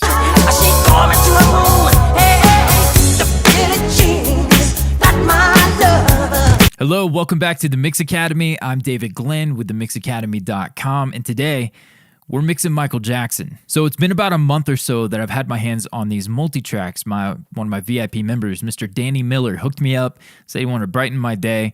I thought, how is a multi-track's gonna brighten my day? But Michael Jackson multi-tracks, yeah, it made my week, my month, and I've had a blast. I have mixed Billie Jean, and we're going to do a complete mix breakdown. In this particular video, we're going to talk drums. We're going to do a video on the bass processing and the low-end management. We're going to look at guitars, key synths. We're going to cover everything. And then, of course, we're going to hit the vocals, the stereo bus, all that. But before we dive in, I want to make sure you know I've looked into this. I thought long and hard before making this video. Everything I find points to fair use under the YouTube Fair Use Act. So we're going to run with that. If it gets pulled down, it is what it is. But everything, again, it's purely educational. I'm not going to be selling anything. My mix is not going to be out there for anyone to download. This is nothing but just a pure educational experience right here at the Mix Academy. I want to give a shout out, give credit where it's due. My man Danny Miller, I mentioned, hooked me up with the tracks. He got them from another YouTube channel, Home Studio Simplified, and I call him my new friend, Robert McClellan. Super cool dude. Go check him out. He's already mixed 3 or 4 Michael Jackson songs and done some pretty cool content around the multi-tracks. So we're going to have at it. We're going to see what we can do with it. I've already got a mix done. We're going to do a complete mix breakdown. And in this video, we're talking drums. And I tell you one last bit of homework before we look at the drums. If you're new, I've got a free gift for you. It's my vocal mixing checklist. I have a 16-page guide. It breaks down. I don't care if it's a well-recorded, a poor recorded. I'm going to cover everything step by step, what I'm thinking when I'm looking at vocals, EQ, subtractive, additive, compression, saturation, effects, you name it. I'm going to cover it in this guide, free for you today. Check it out in the link in the description below. And now let's get into some drums. All right, so we're here and we have the original raw multi-tracks, no processing. We're going to take a look at these original drum files, and then we'll click over and look at what I did with them. But I figured to be a couple of lessons here in drum recording. Great tones, great sounds. A couple of things done differently, right? And so we're going to take a look at that. I want to show first the kick snare hat groove. Got a clap sample in here as well. But take a listen. We just have a straight, simple, the iconic groove, right?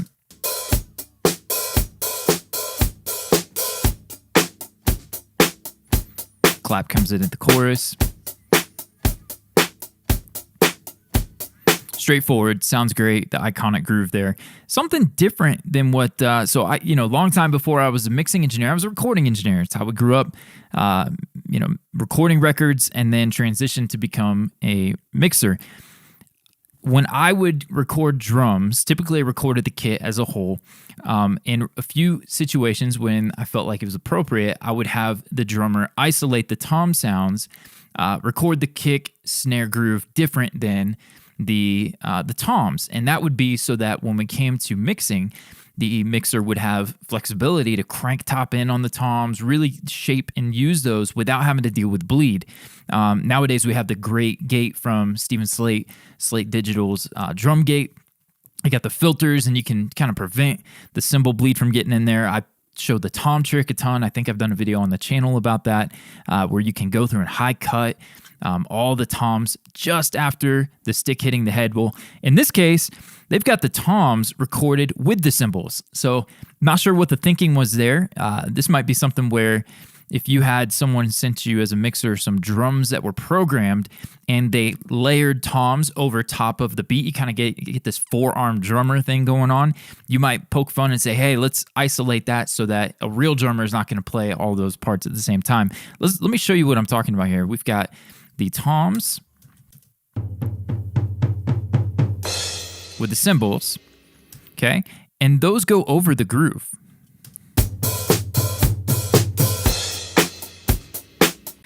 Let's move on. Take a look at this cabasa here. You can hear the grunting. Listen to that again. Crank it here. Just feeling the song, man. You can hear Michael snapping and smacking himself and all kinds of stuff, just feeling the groove, getting into it. I love it. Whenever we get to his vocal, you'll hear that. It's in the track. You can hear it. It almost enhances the snare sound. It's pretty sweet. A couple toms. Just a couple simple tom hits. Those almost sound so gated or thrown in after the fact. I'm not sure what.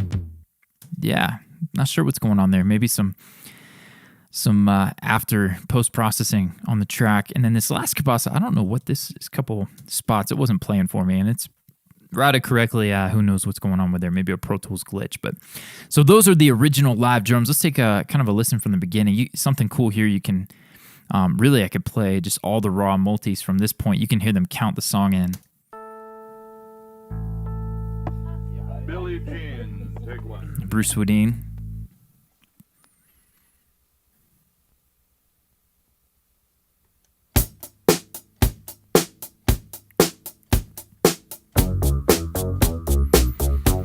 So you got the original tracks. Nice, cool little count in, a little nostalgia there. Okay, let's put these away. I'm going to go ahead and mute. Actually, we'll just close them all out. Close the folder and put that away for now. Let's take a look at what I did to them.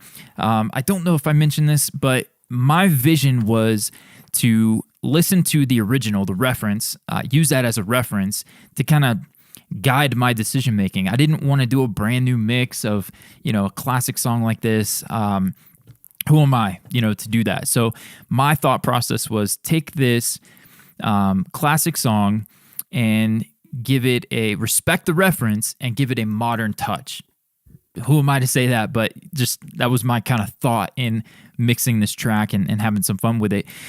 And now we're going to break it all down for you guys here. So the kick, we're going to look at the processing, the snare. I did choose to do some drum augmentation, just a little bit to enhance the snare.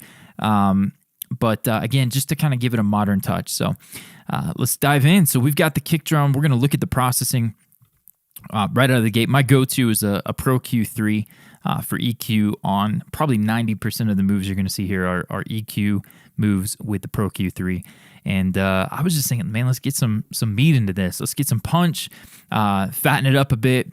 And then because we'll play this up against the bass, because I chose to give the bass more sustain than the original and kind of fill it out in the bottom end, I have to have a kick that matches that level of low end. And so pulling up some click in the kick, 6K.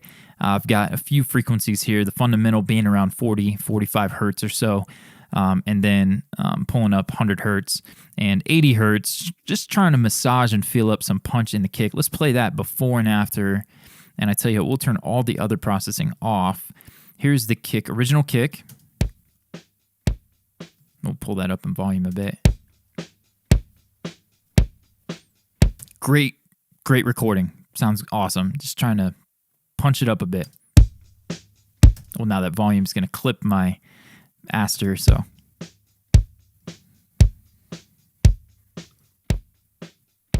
the original. Cool. So bringing it into with a little modern punch. Next up, one of my favorites for parallel processing on drums is the Kush AR1. They have a subscription, just a great bundle of plugins. Really love this. This one, using a fair amount of it, which is going to give it a little more thwack. One of my favorite presets is the drum Smack Daddy Parallel. And this will dial in. I think when you first dial it in, it's 100% wet. I pull it back to 0 and just fine tune it. A lot of times this mix knob for me is at like 10%, just barely using a little bit. Just gives that extra little bit of bite. And in this case, we're using quite a bit more. But let's take a listen before and after this with the EQ in.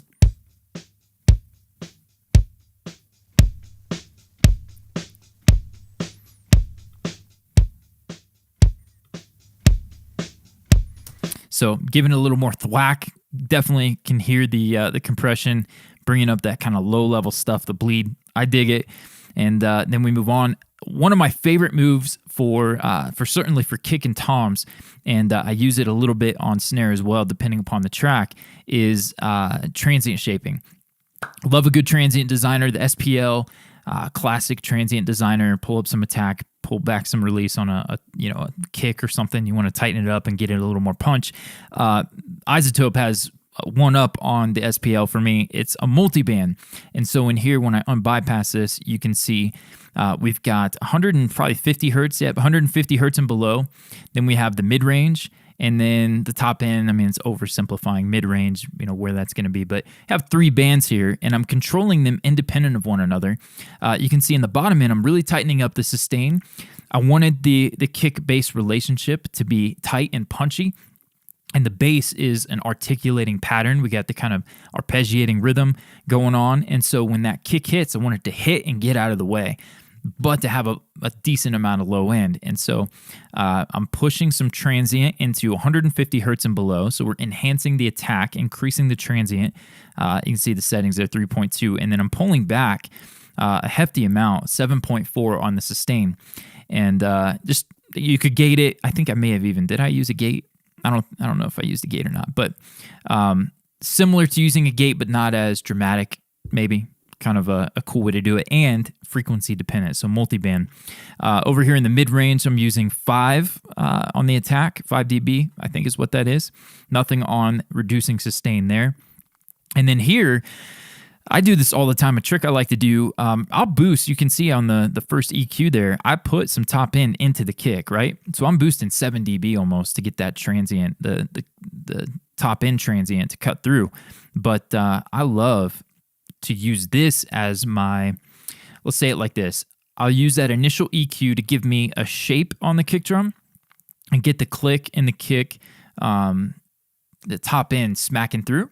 But then whenever I get it with the rest of the tracks and I need more, I'm almost always going to the upper band here on the Neutron transient shaper and adding that instead of going back and adding more EQ.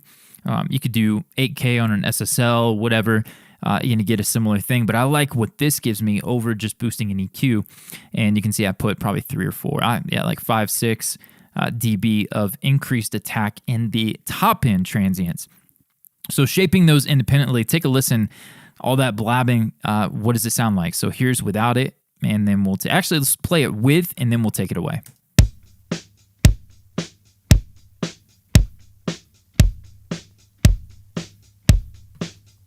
A little bit too much extension, it's a little flubby, a little tubby, and then with this on, it's got that tight punch, it's articulate, more of what I was going for, enhance the groove, right? Trying to get the drums to fit in that groove there.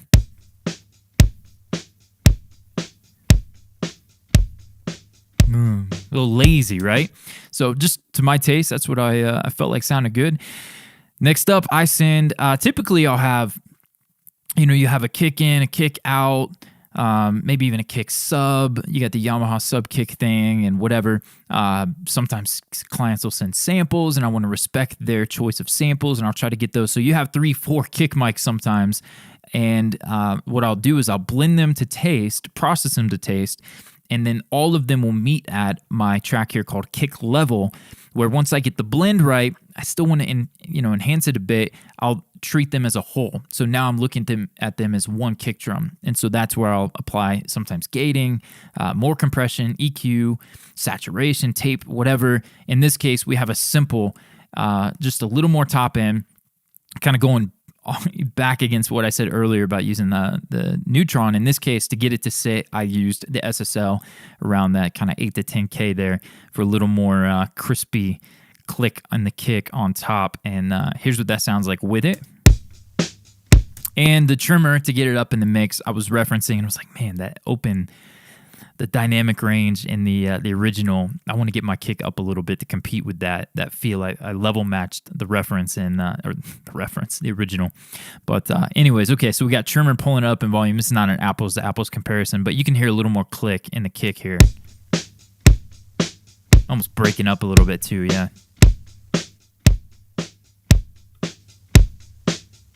So anyways, and that's a kick drum. That's the original kick. There's no, swapping out files or whatever. Maybe you get your hands on the tracks. You do you. But yeah, respecting the original kick drum. I thought it sounded great in the track. Let's take a listen. We'll have my mix playing now. And let's see how that kick feels.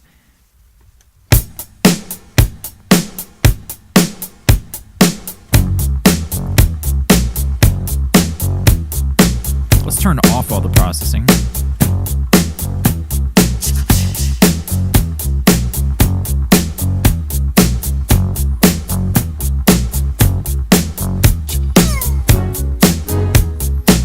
Tight, punchy, gets in, gets out, serves its purpose. Moving on, let's take a look at the snare. Now, I did use the original snare. I'm not going to go remove tracks that Quincy and Bruce and Michael, all the team worked so hard to put in here. But I did end up doing some augmentation. So let's take a listen to the original, and I'll show you the EQ and what's going on there. And then I'm going to bypass the processing on my snare level because I do the same thing. I've got multiple snare tracks feeding a snare level, and then I process it a little bit more. So let's take a listen to all that, and then we'll see what's up. The dry original.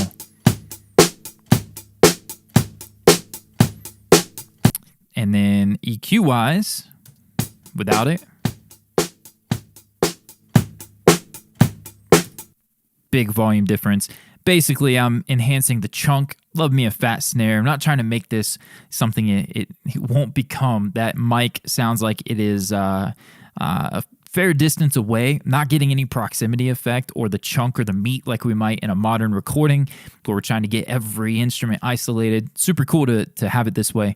But going for a little more weight and a little more of a forward sound while pulling back on that 3 to 5K. A little bit bitey for me. Wanted to pull back on that. The volume difference there, I don't know that I'm going to get a fair comparison from playing that before and after, but we'll try.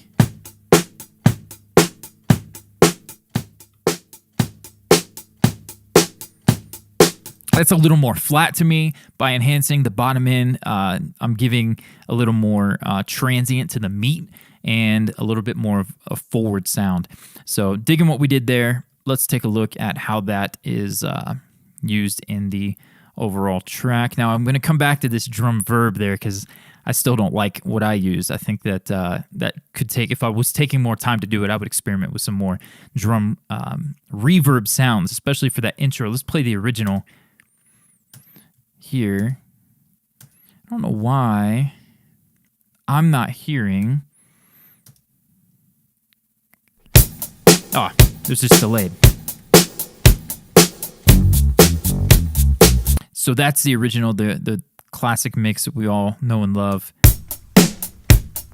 Here is, well, here I replaced a snare, or blended a snare, didn't replace.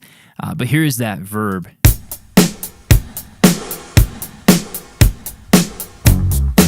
And the original just has a completely different pre-delay thing going on. Not sure, maybe they used a delay in front of a verb, but I didn't spend too much time working on that. Little disclaimer. So back to what I did on the snare. Here's the original. Going to the verb. Certainly a pre-delay difference there. And then what I chose to do is blend a sample. So come over here to trigger, and I've got a series of drums that I pulled in here. I don't know that there's any, probably that sound, stuff from iwantthatsound.com. Love their stuff, none of those. So we just got the mint quick dry. I think this might be from their 70s bundle. I own all of that sound stuff. So I think this is one they sent and said, hey, loyal customers, here's a free kit. I think it was the 70s, and I thought, hey, let's try it. So we got that guy, and then a little bit of room from that. Let's take a look at what's going on. So I did pitch shift this this snare up from, wanted it to be a little bit tuned a little higher. Let's throw that back to where it was. And then let's look at the curves, because I can tell you there's something going on here. So this first hit, the second one, the natural, is, if I remember correctly, with that sound, their dry is the dry, single snare mic or whatever combo of snare mics they're using. And then the natural, if I remember correctly, includes the overheads. And then they have the rooms and what have you. I didn't want the room sound to be too, prominent, but I took the natural and I blended some of that in, but I pulled back on the attack. So you can see here, 166 milliseconds. If I pull that down to 0, now you're going to get transient. With the overhead sound, I had enough transient. This guy here, the original snare, I didn't need more transient. So over here, we're going to put that back to 166. And then, once again, you hear we're just using that little bit of room decay to give it a natural vibe. So that, and then for the sake of being modern, I wanted that snare to stay fairly consistent. If the drummer played a little lighter here and there, I wanted this sample at least to be blended and provide a consistency to the sound. So I pulled the dynamics back a little bit to level that out, and then also the velocity to keep them a little more consistent. So those two parameters there are very common to use when you're augmenting, blending, replacing drums. The point is typically, especially like a kick drum where you have a drummer where there are lots of soft hits and hard hits, and they shouldn't be a poor performance.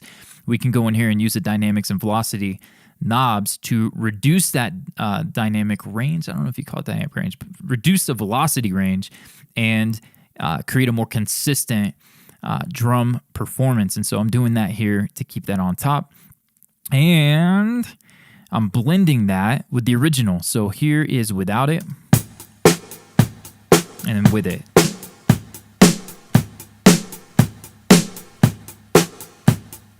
Now, to respect the tightness of the original recording, I'm also in Trigger manipulating the sustain and release on each of these independent. So on the first one, if I set this, we're at 10 and 12 there, point 10 and point 12. Listen to this now.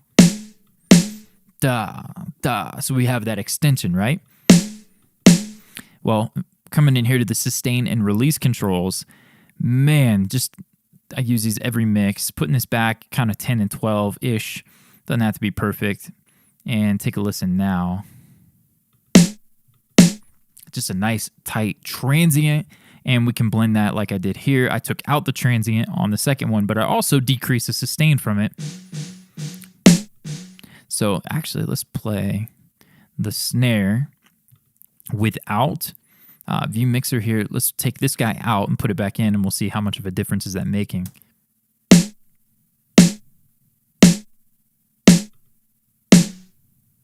Yeah. Just a little extension, a little character. This is a little too tight, but the sustain on that first hit, the mint quick dry here, even without the, even with the full decay, it just kind of, I don't know, it wasn't controlled. And so I wanted to control the level of that decay, and so I have it on the second track here. Just a little trick I like to do often. So looking at that, we have the samples, and then I'm probably fattening up, adding some top end, just trying to help it kind of cut through a bit more. And we'll take a listen before and after this. A great sound, a little boxy, a little bit just kind of flat. I wanted to enhance that, larger than life, little fatness to the snare, fundamental here. Pulling up some bottom end in it, and then the top to help it be crisp and cut through. So the Fletcher Munson, we all like that U-shaped curve. So it is pleasing to our ears. Let's take a listen before, actually, throw it in and then I'll take it out.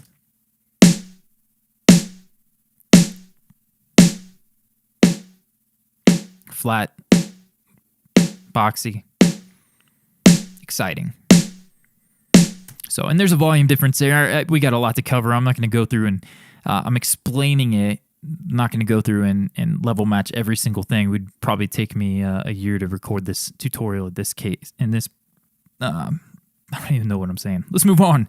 Moving on to the snare trigger. I've got a second one here, and I think this was just a room mic. Similar to that second sample, I wanted to give a little bit of an enhanced sound to the room, but not too, but controlled. We'll say enhanced, but controlled. And here we have the Mint Quick room, but on its own track. Let's look at the curve. So we're pitching that up 30 cents. I don't know what it is. Pitching it up 30 cents maybe. If their pitch knob goes off cents, the tune knob here, I think it's cents. But the curves of it, we left it alone. We did do the dynamics. I just duplicated that track and then muted the first two, and we're using this guy here. So let's take a listen. A little bit of room sound, and we're going to control that by blending it to taste. So you can see the two. Here's without it. Here's one more time without that second sample.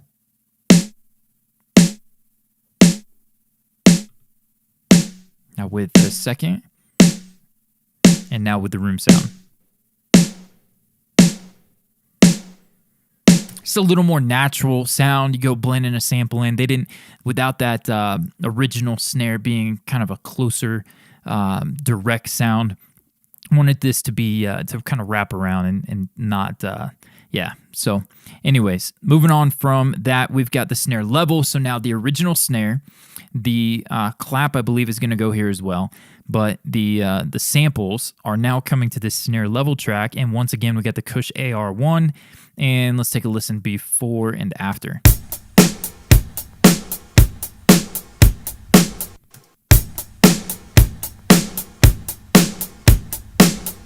Let's isolate that snare.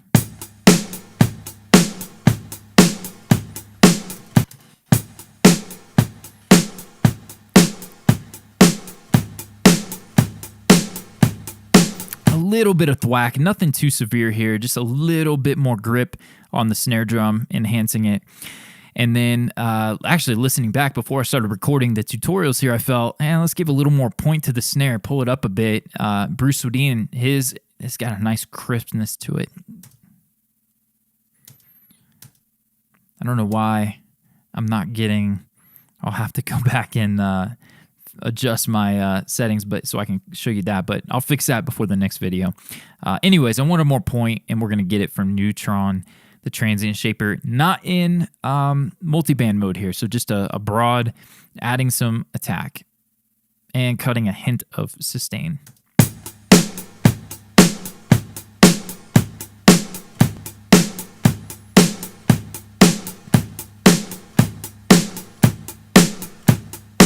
Oh yeah.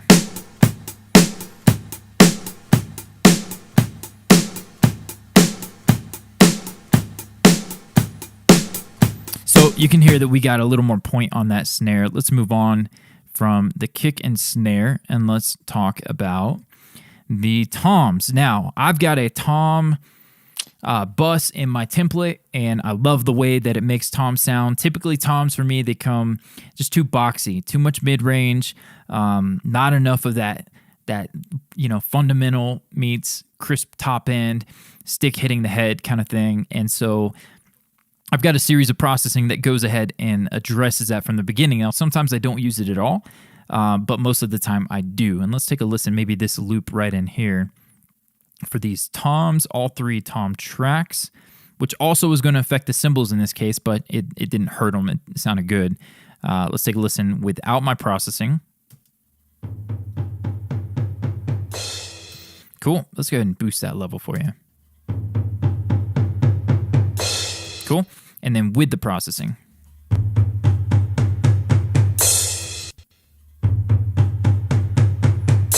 One more time without it. It's kind of flat, cardboardy, little boxy. And so here we go. Let's break down the toms template in my template, toms bus. So we've got the virtual channel lives on my all buses. We'll get to that in a minute. And then just about any bus I have, I'm going to throw that on. Kind of adds character as we go. The top end, just cranking that until we hear more stick hitting the head.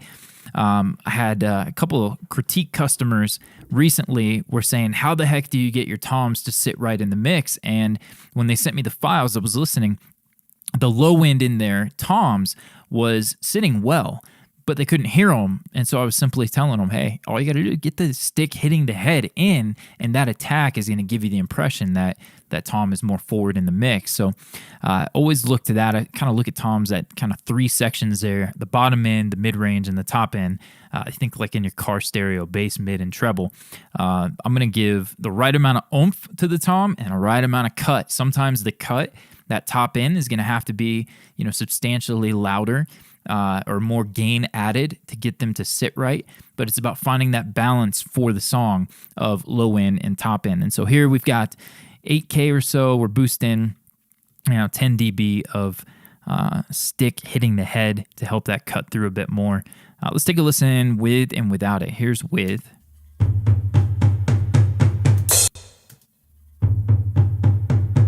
It's almost like a blanket was placed over the tom. So giving it a little bit of lift there. And then next up, we've got the magic maker of the tom bus is the FabFilter Pro MB.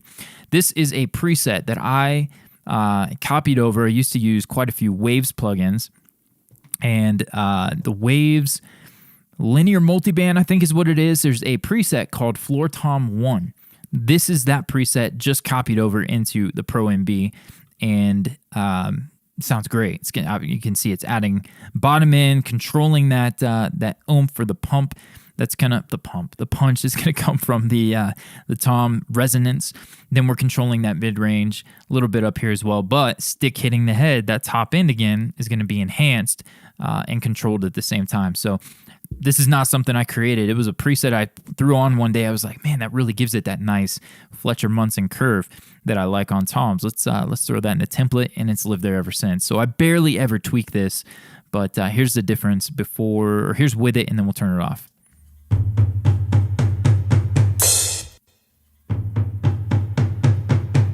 Huge.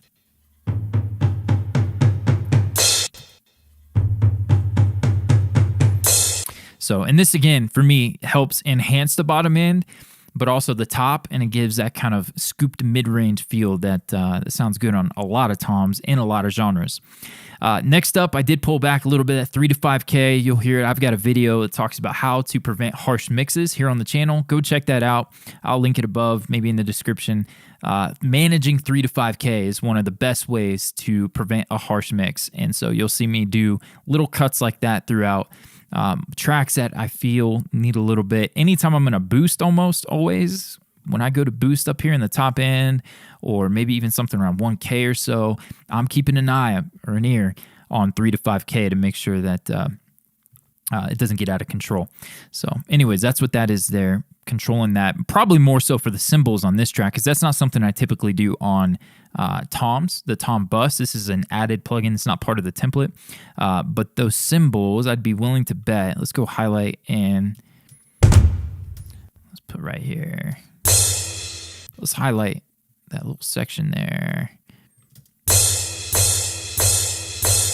And then let's bypass this. Just to my ear, to my taste, 3 to 5K, 4K, no go.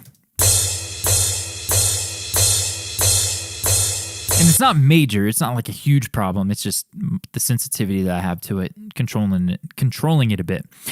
Moving on from that EQ, we've got VTM, and fill in your favorite tape emulation here. I like the way that this sounds, the way that it feels. It's been part of the template for forever. It used to be the Studer before my UA Octo cards, all three of them fried. And so I'm left with nothing but the Apollo Twin, which is now fried. The outputs don't work. I'm using it as a duo card at this point. It's pretty ridiculous. But anyways, the tape sound, let's hear it with and without. Let's loop something a little more than just that section there. Let's come over here to the full fill, and we'll solo them.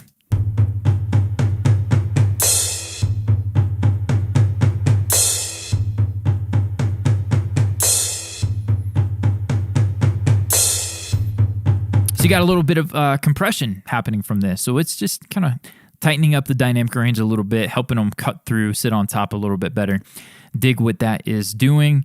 Next up, we have another instance, like I said, on the kick. I love to use the Isotope multi-band transient shaper. You can see here we're boosting attack quite a bit. Not really cutting sustain on this one. If the toms had more ring to them, I may pull this back, but it's, song by song for this one. Didn't feel like it needed to cut. Mid-range, more attack, and top end, probably a lot. Yeah, so 6.5 dB of increase there. So let's listen before I keep backing up here. Let's go with it in, and then we'll bypass it. I think that's where you hear the biggest jump.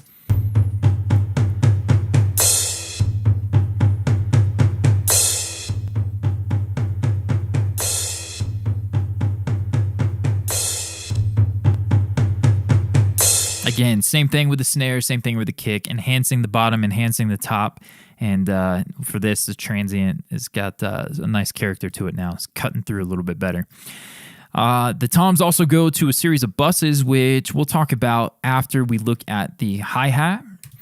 Over here, we've got an EQ, Pro Q3. I told the truth, 90% of the moves I make with EQ are going to be a Pro Q3. Just boosting a little top end, helping it kind of sit, Very minor move there. And then it goes into VMR, which probably reducing some dynamic range, a little compression, probably not much.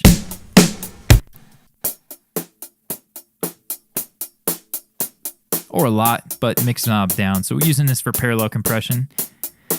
Boosting top end again.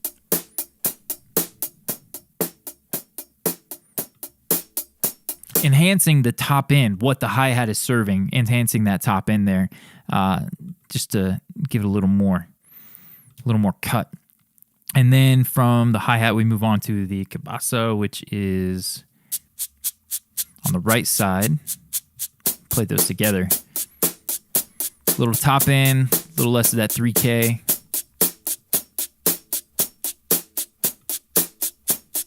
Yeah. Help pair it with the hi-hat a little better. Same processing, kind of that parallel vibe. This is a huge difference. Listen to this. Here's a good way to hear what this is doing. I do this all the time. I actually used to use the Sound Toys Devil Lock is my favorite for percussion. You just take that crush and barely pull it in, and you get a nice balanced percussive track. So here is the raw original. Well, we got the EQ on, but listen to the original dynamics, no compression. A very defined cha cha cha cha, and the stuff that the softer is getting lost. And so I want to keep that groove. It may be fine if you got an acoustic track, you like that dynamic range, you like that openness to it.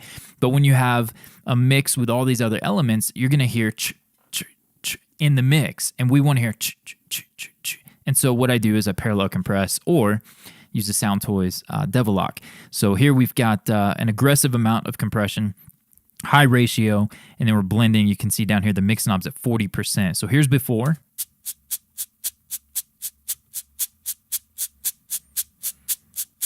A little more balanced. That way we can fit it and just kind of can use the fader to set the whole track at its level rather than just enhancing that one percussive hit. So little top end as well to pull that up, but that percussion is really what's doing it to help it. Now, you know what? Let's hear it in context. I want to make sure my snare wasn't from where I pulled the snare up to show off something. Make sure it's not. Yeah, I think we're good.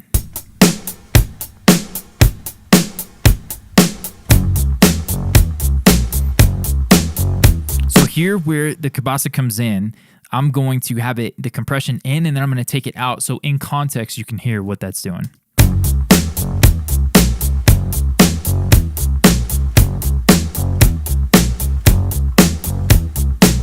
It's almost like a disco dance vibe, upstroke, upstroke, upstroke without the compression, whereas with the compression, we're getting that even performance. So one more time.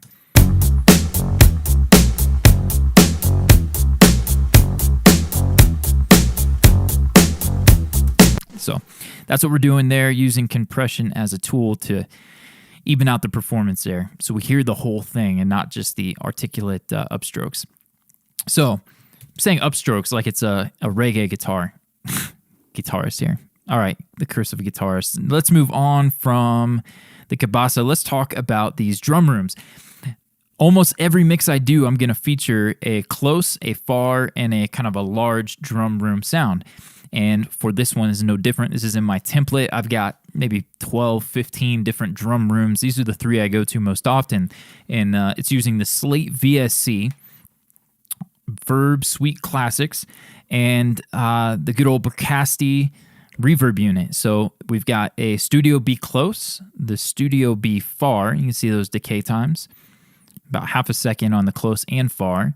And then the large wooden room, a little closer to 1 second. And I'll use a little bit of each of these as kind of the main sound, but then I'm going to automate them throughout the mix. This particular mix was quick. It was kind of rushed. I did not automate, I don't think, but sometimes I'll automate more or less room sound, one or all of these, depending upon the section, from the verse to the chorus, depending upon what I'm after. But a little blend of each of these can go a long way. Let's see. So we did it on the toms, and that was it on this one. Excuse me. So toms, and that's it. Yep. So let's take a listen back to that tom fill, little crescendo into the chorus here. Whoop. I turned the air conditioning off so that it doesn't get on the mic, and then my hands get a little sweaty. I know it's gross, but just telling you. All right, so here we go with the toms. Here's off, soloed, and then I'll show you what it's like on.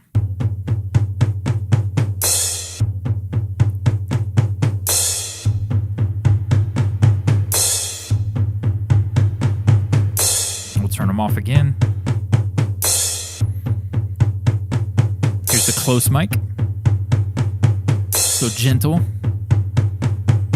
far. So you can hear there's small amounts of the close and far, but watch what happens. I'll leave them on and then I'll take them out. It's a pretty big difference, so a little bit goes a long way.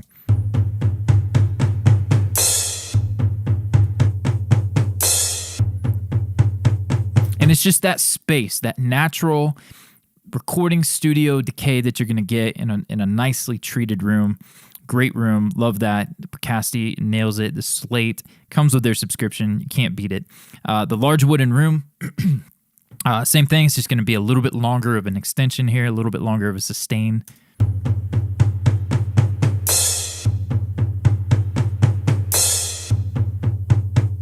Big difference. And it's more natural sounding to me. So I like to blend that just about everything I do. Usually, sometimes on some mixes, I'll just have the overheads going to varying amounts of that. And that's enough to kind of add some, just to enhance the drum recordings a little bit. But yeah, so those are the drums we do. Let me show off the drum bus. And then at the end, we'll go back and touch on it again. But if we come down here to the bottom of my mix template, you'll see I have a series of buses. Now, I don't know that I even want to cover this drum long verb. I heard the original, got that drum reverb at the beginning. I was like, man, I got to recreate that. But it's isolated. And so if you don't get that right, it's just going to tick all the MJ fans off. And so I didn't get it right. I don't want to show it, but I'll show you what I did just because for the sake of having everything in here. So I have an EQ in front of the reverb, increasing the top end, taking out that mid-range, no bottom end, just trying to make sure it stays airy. And so, yeah, needed more experimentation. But here we've got a 2-second plate, the FG250 on the, little airy preset here. Not the right sound. I think I did no pre-delay. Probably could mess with the pre-delay and help it out a little bit. Let's go back to the beginning. Let's find that spot where the drums come in. If you'd never heard the original, like, okay, cool, it sounds fine, but the original verb, I don't know why it wasn't. I got to check my routing for some reason. Let's go ahead and try to solve that real quick. So we've got our plug-in here. Let's turn it off and back on. And nothing's... Oh, because the timing difference. So let's sync it. Is it synced? We figured it out.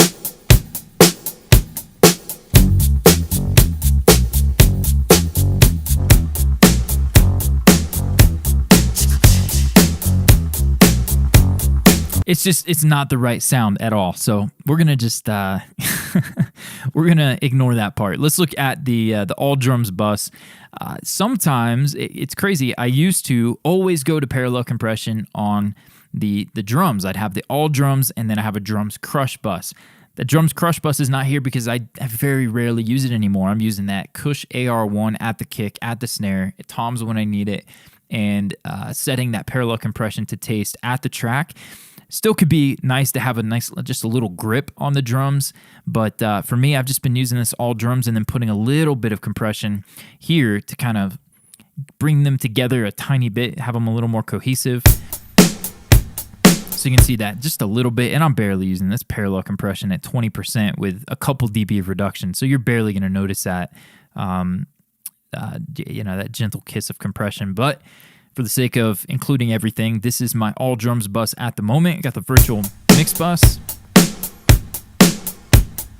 A little bit of character from getting into it, sending it into the red. I'll show you how I'm probably flatlined for my mix bus. I've been really enjoying using the virtual mix bus and hitting it pretty hard at the 2-bus level. Little loudness trick there. We'll look at that in another video. But yeah, so a little bit of compression there. Medium attack, slow to medium attack, and pretty fast release. And we're just getting a little bit of a grip on the.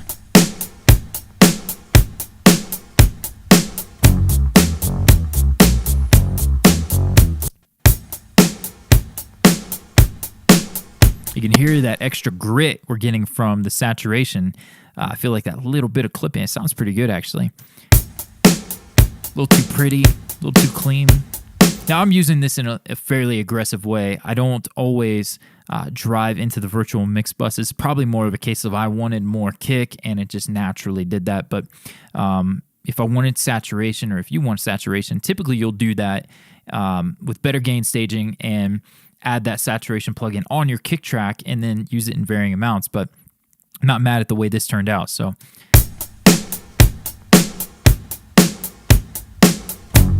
yeah, cool. And those are the drums. So we're going to go through this entire mix. If you guys are digging this, man, please drop a like, comment below. If you haven't already, check out that free vocal mixing checklist. Would love for you guys to subscribe, check out the email list. We've got updates coming to you. I will make sure you get notified every time a new Michael Jackson video comes out, as well as future. We're going to go in from Michael Jackson series. We're going to go into a vocal series, I'm pretty sure, and you don't want to miss that. So definitely check out the free vocal mixing checklist, 16-page guide down below. Would love to have you on the email list. And yeah, drop a comment. Let me know what you want to see more. What are you most excited to see from this series looking at Michael Jackson? For me, it's the vocals. I had goosebumps when I was mixing it. The way he's moving and snapping and just engaging with the track. And we got a ton of these. I tell you what, I've added them to my VIP membership. But if you guys want to see more on the channel here, let me know as well in the comments. And yeah, we got more to talk about. So wrapping this one up, we'll see you in the next one. We're going to talk about bass and low-end management. We'll pull that kick and the bass open. I'm going to show off my low-end mixing trick as well. And plenty more to come featuring Michael Jackson here at the Mix Academy. Hello and welcome back to the Mix Academy. I'm David Glenn and I'm super pumped. Today we've got a special treat for you. As a way to increase content here on YouTube and on the website, providing you guys valuable content, we figured, hey, let's pull some excerpts out of my premium courses and some of my mix breakdowns. Maybe 1, maybe 2 a week. We'll see how it goes. But we'll have links if you want to check out the full course in the description below.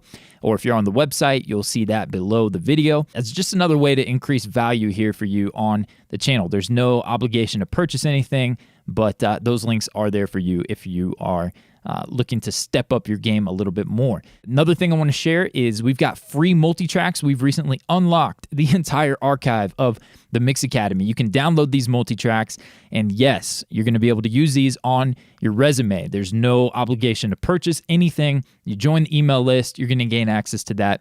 In addition to, we've already got the free song of the month, so we'll have new multitracks every month. And then there is the option to purchase my mix breakdown or the tutorials associated, but again, no obligation at all. So hope you dig that. We're also going to upload my final mix without the final limiter.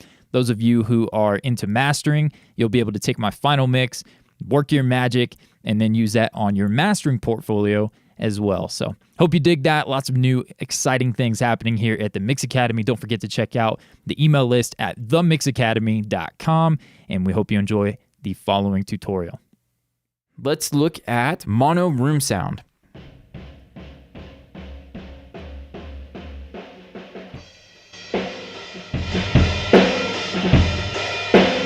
I always like to kind of create something like that. It helps with the mid-range and a little bit of crunch, a little bit of character to the drums down the middle in mono. Sometimes it works, sometimes it doesn't. In this case, I don't think it was like, oh, this sounds amazing. You know, it didn't really fit for what I was going for with these drums. But it's definitely something I like to try out most of the time. So to begin, we got taking out a little lows, boosting a little top. So we're a little shift of the EQ curve. And then we're compressing probably the snot out of it. And then going to SansAmp. Let's destroy this thing. But again, let's check out with the EQ now. Here's without and then with.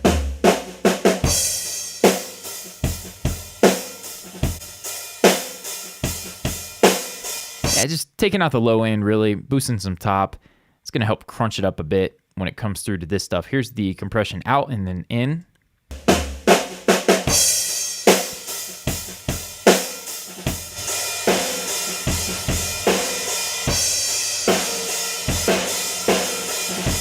And there is some breakup and saturation in with this. So if you're not using Novotron, you may throw Decapitator or Lo-Fi, add a little distortion, saturation knob, which is free. Something that's going to give it a little character, a little grit. And then also this is fast attack, fast release. So this is beyond 1176 fastest attack and fastest release. But you can get a similar vibe if you rock the fastest attack and fastest release on an 1176. This just happens to be a little faster and creates a distortion quality to it. Moving on from Novotron, which you could hear no attack really coming through after we did that. I wanted more, and I remember putting SansAmp on and just saying, you could start with this and probably, actually, let's hear the way it is now with SansAmp.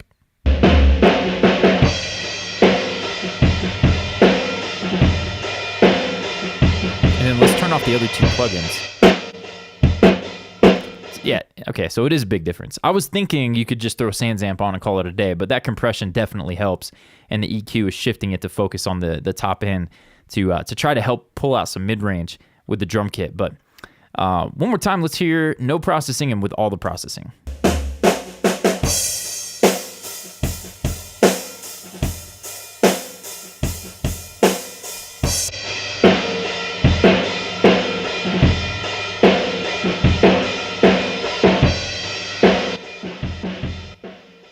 Okay, and that's really low in the mix. So here's out.